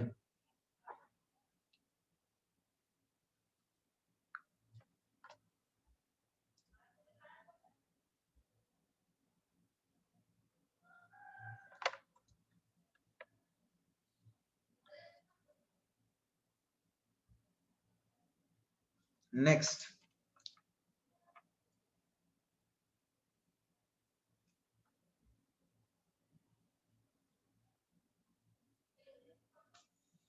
Next question 39. An ideal gas is taken from initial pressure P1 to a final pressure P2 by 3 corresponding if it is known that the point 1 corresponds to a reversible adiabatic process. Point P1 से P2 लेके जा रहे हैं, तो पहला point reversible adiabatic है end point 2 is single stage adiabatic. Then point 3 क्या होगा फिर बताओ एवरीबॉडी, पॉइंट 3 क्या हो सकता है, देखते हैं।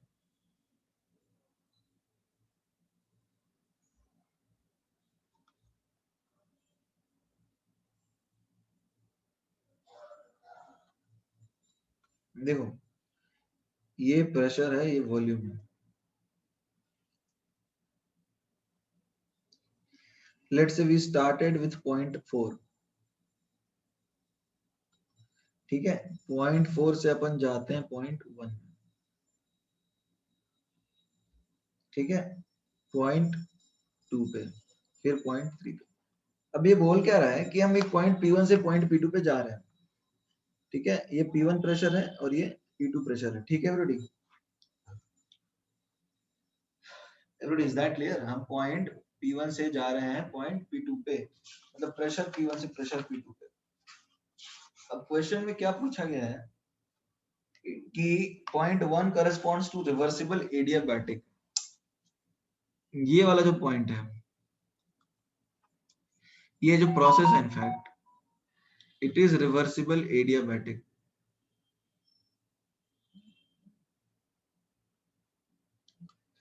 ये प्रोसेस जो है वो रिवर्सिबल एडियाबैटिक है। तो अब क्या कर सकते हैं, लेट अस सी दिस। इसके बाद क्या बोला है कि हाँ, तो पॉइंट 2 सिंगल स्टेज एडियाबैटिक है। पॉइंट 2 सिंगल स्टेज एडियाबैटिक का मतलब समझ में आ रहा है? पॉइंट 2 सिंगल स्टेज एडियाबैटिक का मतलब क्या समझ पा रहे हैं कि ये पॉइंट से एक्सटर्नल प्रेशर पे पिकअप किया होगा, ये समझ में आ रहा है एवरीबॉडी?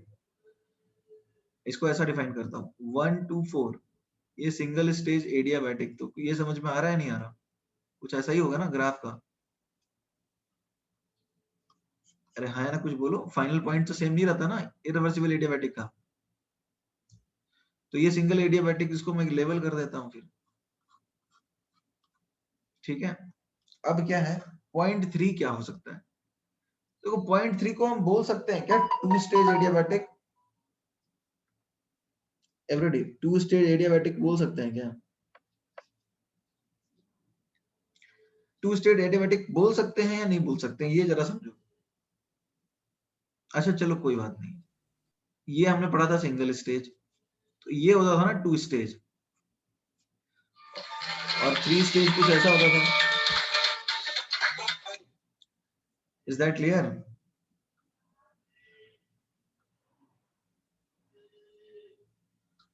तो अब जरा सोचो उस तरह का ग्राफ बन रहा है क्या?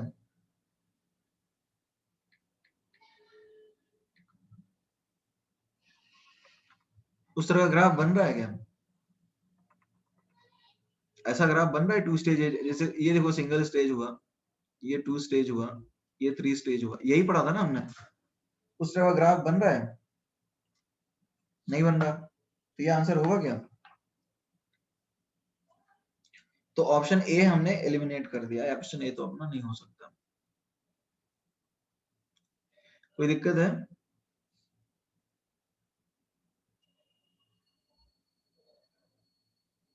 ओके, ऑप्शन बी हो सकता है क्या? Option B, the average kinetic energy of the gas is maximum at point 1। अच्छा ये बताओ, हमने सीखा है कि फाइनल टेम्परेचर तो इस पॉइंट का यदि ये इरिवर्सिबल एडियाबैटिक है तो यहाँ का टेम्परेचर इससे ज्यादा ही होना चाहिए, क्योंकि इरिवर्सिबल का final temperature T2 dash is greater then T2। तो ये वाला भी गलत हो गया ना, तो पॉइंट 2 भी हम काट दिए। Is that clear?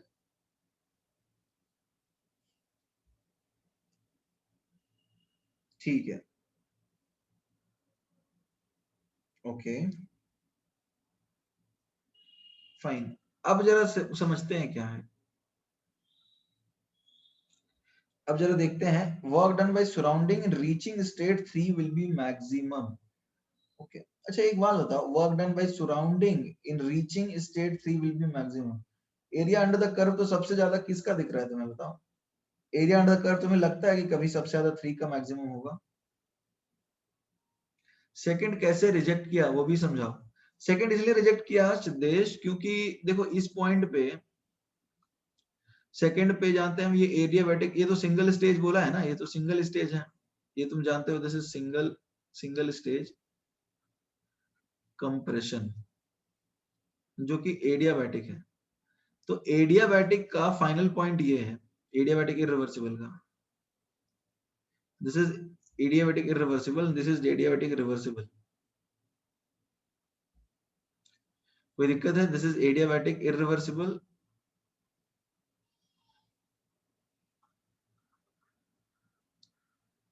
And this is adiabatic reversible. तो अब जरा सोचो, ये एडियाबैटिक रिवर्सिबल है, ये एडियाबैटिक रिवर्सिबल है, तो ज्यादा कौन होगा बताओ? हायर टेम्परेचर पे कौन होगा? फाइनल टेम्परेचर किसका ज्यादा होता है? इरिवर्सिबल का। तो obviously T2 dash will be greater then T2। ये समझ में आ रहा है? T2 dash will be greater then T2, right? तो ऑप्शन बी सही है क्या? ऑप्शन बी सही है? नहीं है तो काट दिया ना बी को। अब बात कर लेते हैं ऑप्शन सी की। तो ऑप्शन सी में work done by the surrounding reaching point 3 will B maximum. खुद सोचो, एरिया अंडर द वर्क, इसका भी, इसका area under the work done maximum हो सकता है, तुम्हें लगता है? और हम जानते हैं इरिवर्सिबल का मैक्सिमम होता है। Is that clear? तो ये भी काट देते हैं, ये भी एलिमिनेट। वैसे ऑप्शन तो अब डी ही बचा है। ये point 3 and 4 lie along isotherm. देखो पॉइंट 3 और 4 दोनों आइसोथर्म के अलोंग लाई करेंगे यदि, then work done 4 to 3 will be greater than 4 to, ठीक है, इसको देखना होगा। देखो वैसे तो अब ऑप्शन यही बचा है, तो अब इसको देखते हैं क्या है। Point 3 4 lie along an isotherm,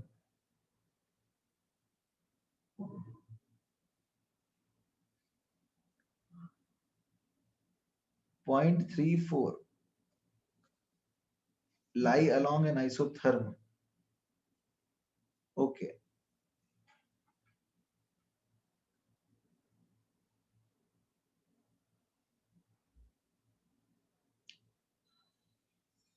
अच्छा एक चीज यहां ध्यान देना, एडियाबैटिक प्रोसेस में और आइसोथर्मल प्रोसेस में काम ज्यादा कहां होता है?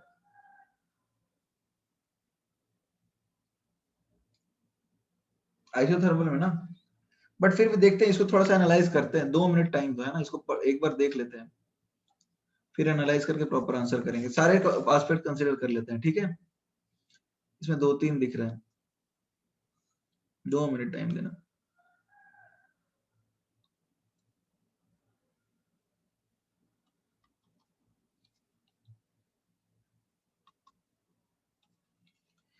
P1 P2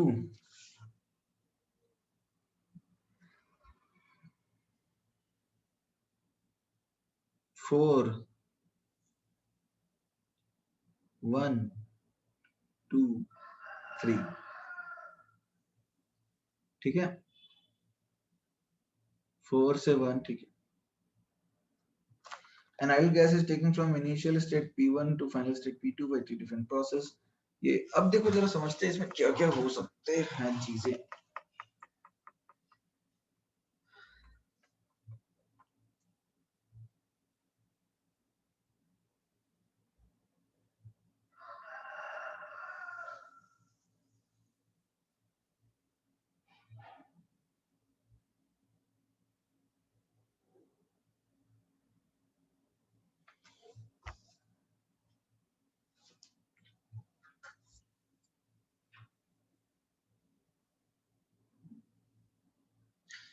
okay,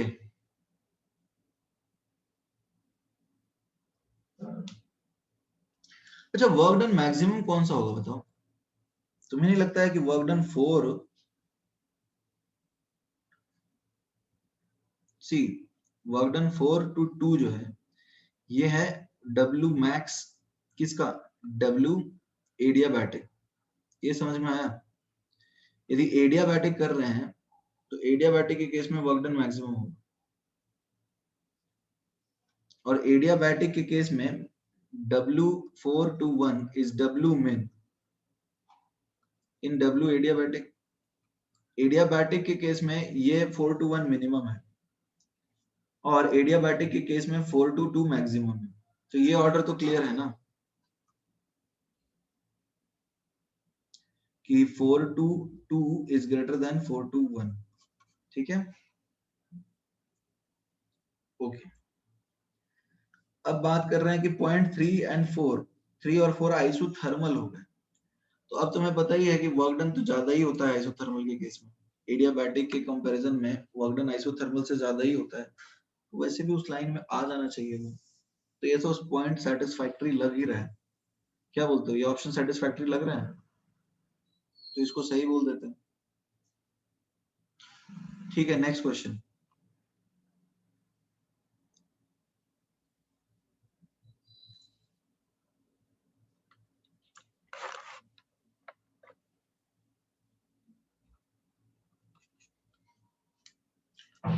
Okay, what is the work done against the atmosphere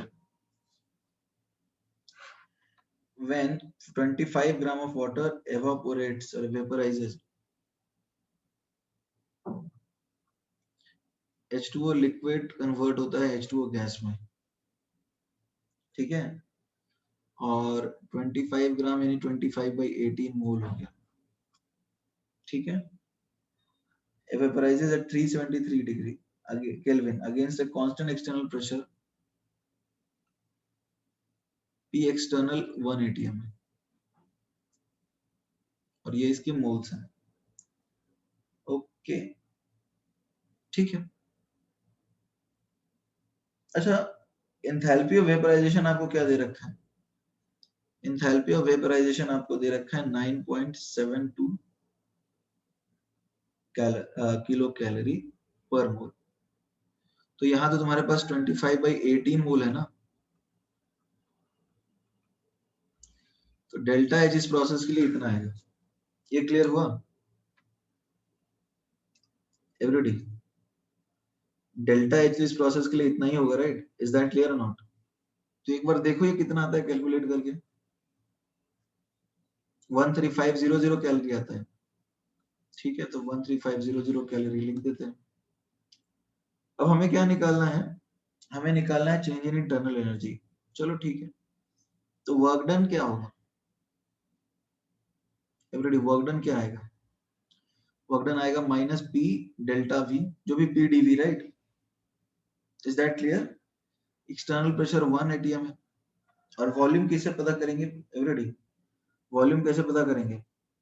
water का ये आ जाएगा वी स्टीम, स्टीम में कन्वर्ट हो रहा है, माइनस वॉल्यूम वाटर का, और वाटर का वॉल्यूम कितना दे रखा है एवरीबॉडी? वॉल्यूम वाटर का कितना होगा बताओ?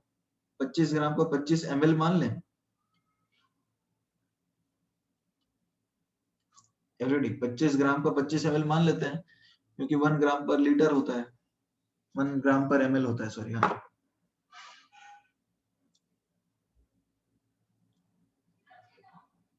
Just a minute।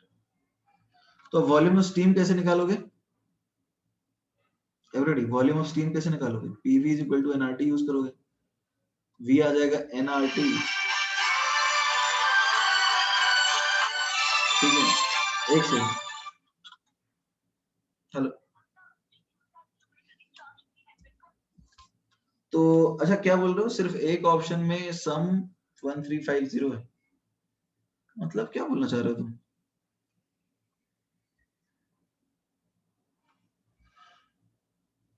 अच्छा, सम, अच्छा, चेंज इन इंटरनल एनर्जी। अरे लेकिन ये पूछा क्या है? Work done and change in internal energy. Okay okay, ये बोलना चाह रहे हो क्या? देखो यहाँ पे डेल्टा एच जो है, डेल्टा एच होगा delta U plus P 2v2 minus p1v1। तो यहाँ पे तो कांस्टेंट ही है, और देखो लिक्विड के लिए तो प्रेशर कांस्टेंट रहता है, तो यहाँ पे ये तुम्हारा pv2 माइनस v1, इस केस में ये वर्क डन हो रहा है। हाँ, तो वैसे देख रहे हो तो चल जाएगा काम तुम्हारा। तो अभी n है 25/18, r 1/12, टेम्परेचर कितना है 373, प्रेशर 1 atm। तो ये वॉल्यूम कितना आया एवरीडे? हाँ वो तो ठीक है ना, बट जरूरी थोड़ी कि तुम वो इस तरह से इंटीजर टाइप क्वेश्चन पूछ दे। तो प्रोसेस तो देखना चल पड़ेगा ना हमको। वो तो तुम इस एग्जाम में कर लेना जुगाड़ लगाने के लिए। हम तो एक्चुअली में सॉल्व कर रहे हैं, तुम कंसेप्ट भी सीख रहे हैं ना साथ में। Is that clear? एग्जाम में कर लेना सिंगल करेक्ट क्वेश्चन में, ठीक है, यहाँ लग जाएगा। ये बताओ क्या आएगा?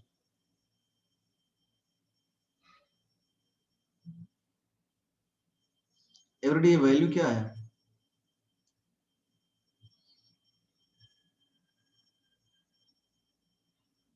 43.17, ठीक है। तो 43.17 लिख देते हैं लीटर। अब वर्क डन निकाल लेते हैं, -1 इंटू 43.17 माइनस 0.025, ठीक है। तो ये आ जाएगा तुम्हारा एटीएम लीटर में। तो 43.17 माइनस 0.025 कितना आता है?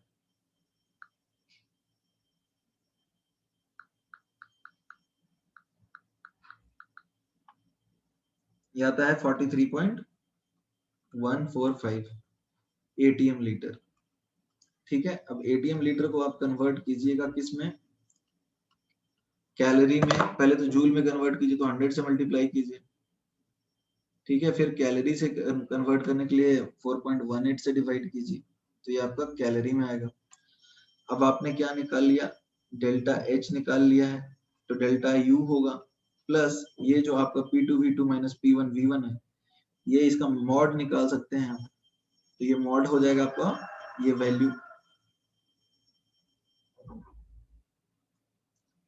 तो अब बताओ कितना आ रहा है? डेल्टा यू, डेल्टा एच आ जाएगा, delta U is will be delta H minus this value.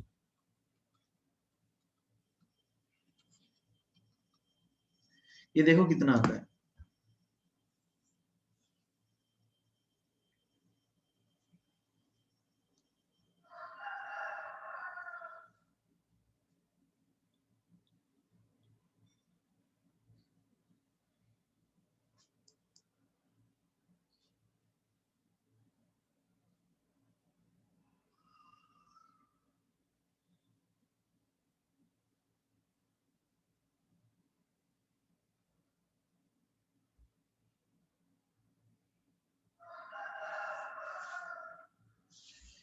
LD कितना है ये?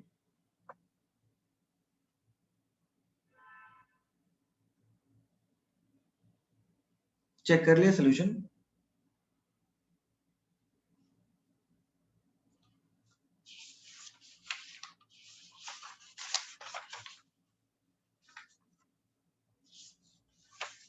ठीक है, तो आगे बढ़े हम।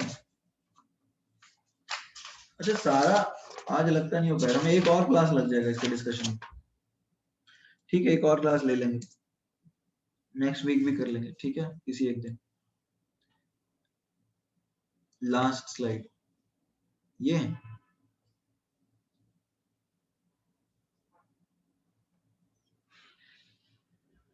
डन। 68 के पहले किसी को कोई डाउट है? 68 के पहले किसी को कोई डाउट है? 47 mixing of non reacting ideal gases, question है mixing of non reacting ideal gases at constant pressure. देखो नॉन रिएक्टिंग आइडियल गैस जब भी मिक्स करोगे तो तुम्हें नहीं लगता एंट्रोपी बढ़ेगी? जैसे H2 है और इधर लेट से हीलियम है, तो जब ये मिक्स करेंगे तो रैंडमनेस तो बढ़ेगी ही ना, ऑब्वियसली मिक्सिंग ऑफ गैसेस में, ये तो ऑब्वियस की बात है। ये यदि रिएक्ट करके सॉलिड बना दे तो हो सकता है एंट्रोपी कम हो जाए। समझ में आ रहा है? जैसे मान लो तुमने H2 और O2 मिक्स करा दिया, इन्होंने H2O बना दिया लिक्विड, तो यहाँ तो हो सकता है एंट्रोपी कम हो जाए रिएक्टिंग गैसेस के केस में, बट नॉन रिएक्टिंग के केस में तो बढ़नी चाहिए।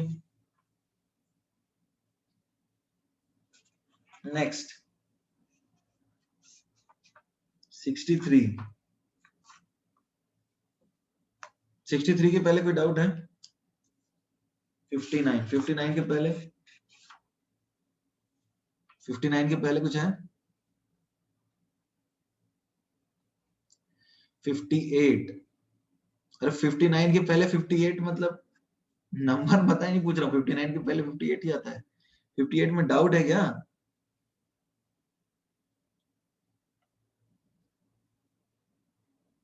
Okay fine.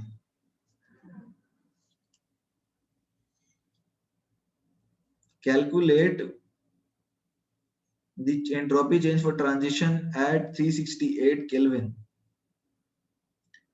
of one mole of sulfur from monoclinic to rhombic। देखो डेल्टा एच क्या दे रखा है आपको? डेल्टा एक्स दे रखा है 401.7 किलो जूल पर मोल, ठीक है, बोथ सराउंडिंग। अच्छा ठीक है ठीक है ठीक है, और टेम्परेचर है 368 kelvin.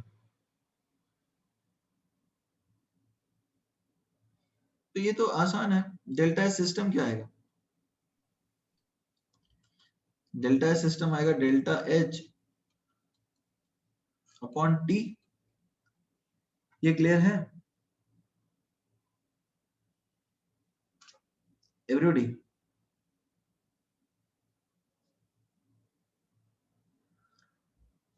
Everybody is that clear?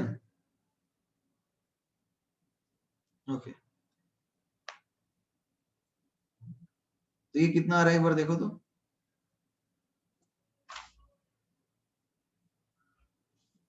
ये कितना आ रहा है बताओ एवरीबॉडी, कितना आ रहा है? -1.09 किलो, किलो जूल ना, जूल पर केल्विन? ये जूल पर केल्विन है या किलो जूल है बताओ एक बार? सिर्फ जूल? अच्छा ये जूल किलो नहीं है, मैंने किलो लिख रखा है यहाँ पे, सॉरी सॉरी सॉरी, मैंने किलो लिख रखा है, ये जूल पर केल्विन हो गया, ठीक है कोई दिक्कत नहीं।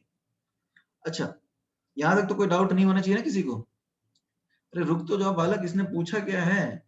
टोटल एंट्रोपी चेंज पूछा है, total entropy change. Ratmesh they are asking total entropy change, तो माय डियर तुम्हें सराउंडिंग का भी निकालना पड़ेगा।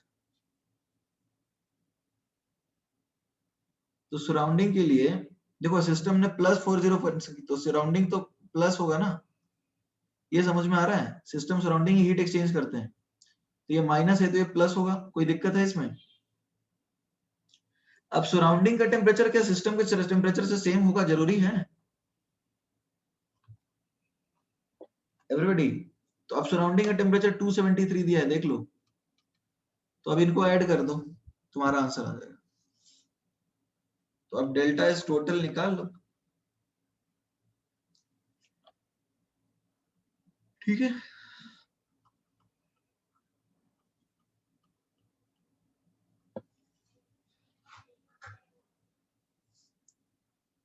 नेक्स्ट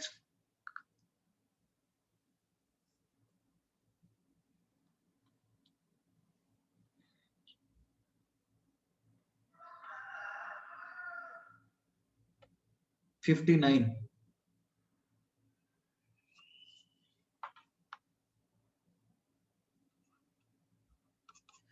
59। अरे डेल्टा एस,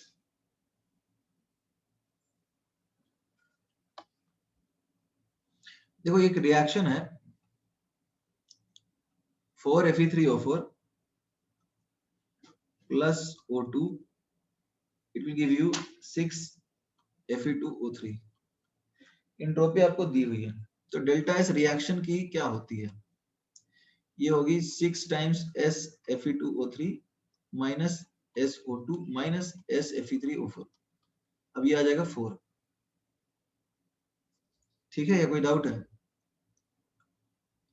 ये बैलेंस्ड है क्या एवरीबॉडी? ये बैलेंस्ड है, जरा देखना।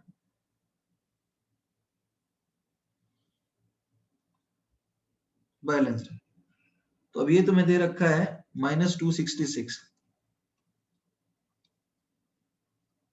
ये दे रखा है 205, और ये दे रखा है 6 × 87। SFe3O4 नहीं दे, ये तो हमें निकालना है, दिया ही है, फिर कोई दिक्कत नहीं है। Fe2O3 का दे रखा है इन्होंने कितना, 87।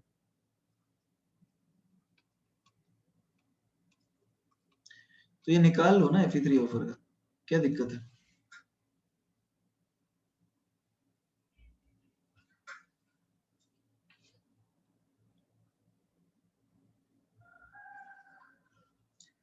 नेक्स्ट,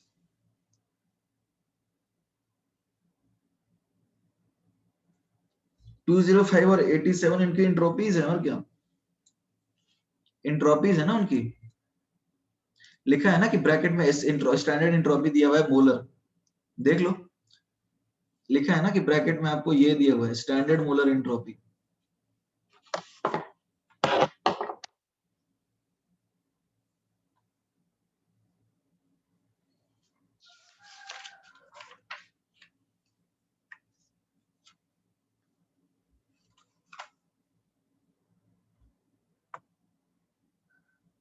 नेक्स्ट 68 के पहले किसी को डाउट है? 63 करते हैं फिर। Which of the following natural process is spontaneous? देखो वो चीज जो अपने आप हो जाती है ना, उसको स्पॉन्टेनियस बोलते हैं। Formation of curd after milk after doing initiation. अरे ये तो अपने आप ही होता है ना, बैक्टीरिया डाल दो या फिर कोई ऐसा दही डाल दो दूध में, तो अपने आप बन जाता है, उसके लिए कोई एक्सटर्नल एजेंट तो लगता नहीं है, तो अपने आप हो गई। अपने आप कोयला हीरा बन जाता है क्या? ऐसा है क्या, कोयला रात को छोड़ दिया सुबह हीरा मिला? ऐसा किया है क्या कभी? तो वो स्पॉन्टेनियस नहीं है। और ऐसा भी नहीं, देखो रूम में ऑक्सीजन गैस भी है, थोड़ा बहुत हाइड्रोजन भी है, तो क्या अपने आप बरसात होती है? तो वो भी नहीं होती अपने आप। तो ये सारे रिएक्शन जो है CrO5 from H2O2 ये सब भी नहीं बनते, तो ये सब मतलब एक्सटर्नल एजेंट लगता है, कंडीशंस बनाने पड़ते हैं।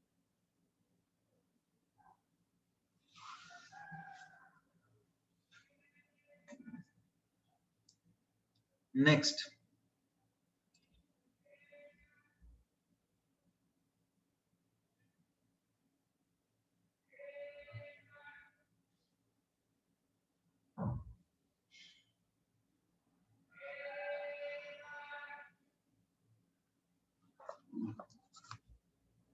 (68)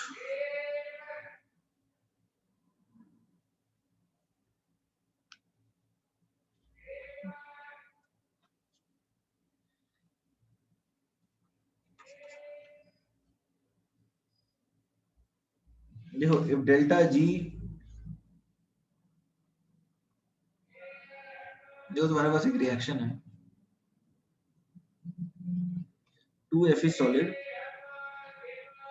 plus 3/2O2 gas Fe2O3 solid, इसके लिए डेल्टा जी 177 किलो कैलोरी है, ठीक है, और 4Fe2O3 प्लस Fe solid ये देता है 3Fe3O4। इसके लिए डेल्टा जी -19 किलो कैलोरी है। तो delta G for formation of Fe3O4। तो Fe3O4 बनाओगे कैसे, कुछ आइडिया लग रहा है एवरीबॉडी? Fe3O4 जब तुम बनाओगे तो कहां से बनाओगे? मोस्ट स्टैंडर्ड स्टेट से बनाओगे ना। Is that clear? तो तुम्हें बेसिकली चाहिए ये वाली reaction 3Fe plus 2O2 and that will give you Fe3O4। तो तुम्हें कुछ ऐड करना है ताकि ये आ जाए। समझ में आ रहा है एवरीबॉडी? तुम्हें कुछ ऐड करना है ताकि ये आ जाए। समझ में आया नहीं आया? तो कुछ जुगाड़ करना पड़ेगा ना ऐसा ताकि ये आ जाए बेसिकली रिएक्शन। तो क्या जुगाड़ करोगे बताओ?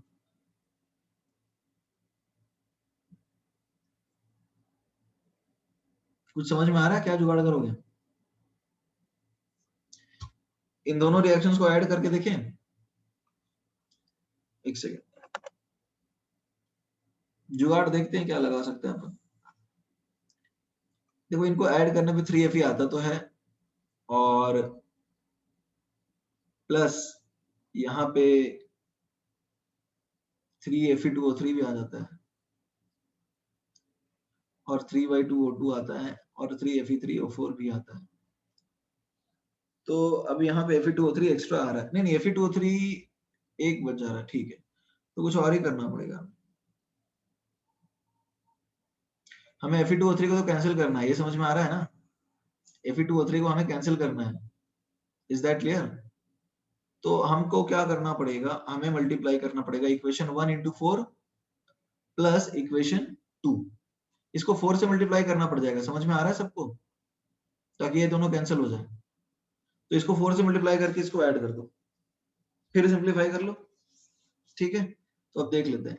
फिर आ जाएगा 8Fe सॉलिड प्लस ये आएगा कितना बताओ, 6O2 will give you 4Fe2O3 और इधर आ जाएगा तुम्हारा, फिर इधर भी है 4Fe2O3 प्लस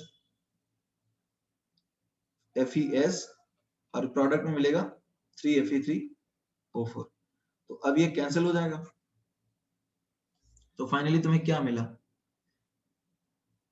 फाइनली तुम्हें क्या मिला?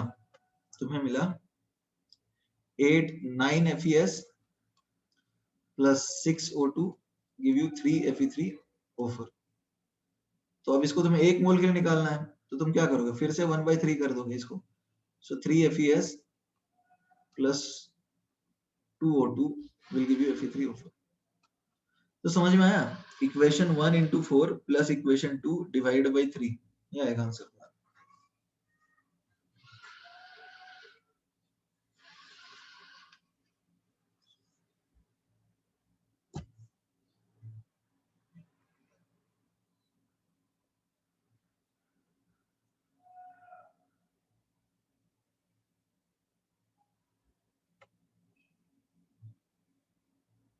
लिखना है किसी को? इसमें किसी को डाउट है? ओके, तो अभी देखो कितना हो पाया अपना, अभी तो इतना ही हो पाया। अच्छा, एक्सरसाइज 3 तक किन्होंने किया है? How many of you have done exercise 3 and beyond? Exercise 3 and beyond कितने लोगों ने किया? Siddhi Singh has done exercise 3, half किया है, वेरी गुड। ठीक है, तो एक्सरसाइज 3 हम नेक्स्ट क्लास में कर लेंगे। नेक्स्ट क्लास कब करें बताओ? मंडे को, जब भी नेक्स्ट क्लास रहता है उस दिन कर लें। नेक्स्ट क्लास में कर लें या फिर थोड़ा ब्रेक रख के कर ले, बाकी बच्चे भी सॉल्व कर ले, क्या बोलते हो? थोड़ा और टाइम दे दें या फिर नेक्स्ट क्लास में कर लें? इसलिए पूछ रहा हूँ कितने लोगों ने एक्सरसाइज 3 किया है। एक्सरसाइज 2 तक तो आज किया होगा लोग, तो वही करेंगे नेक्स्ट वीक के लास्ट जो जिस दिन रहेगा ना क्लास नेक्स्ट वीक का, उस दिन कर लेंगे, चलेगा?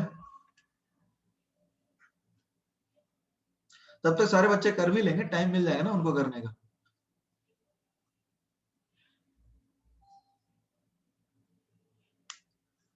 ठीक है, चलो फिर good bye, then will meet in the next class.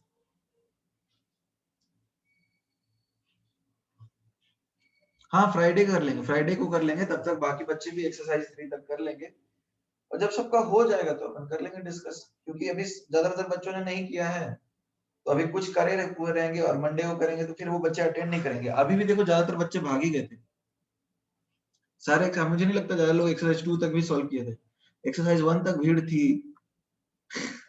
Exercise 1 तक भीड़ थी, और उसके बाद जनता जो है चलती गई, तो उन्होंने एक्सरसाइज 2 किया ही नहीं होगा ऑब्वियसली।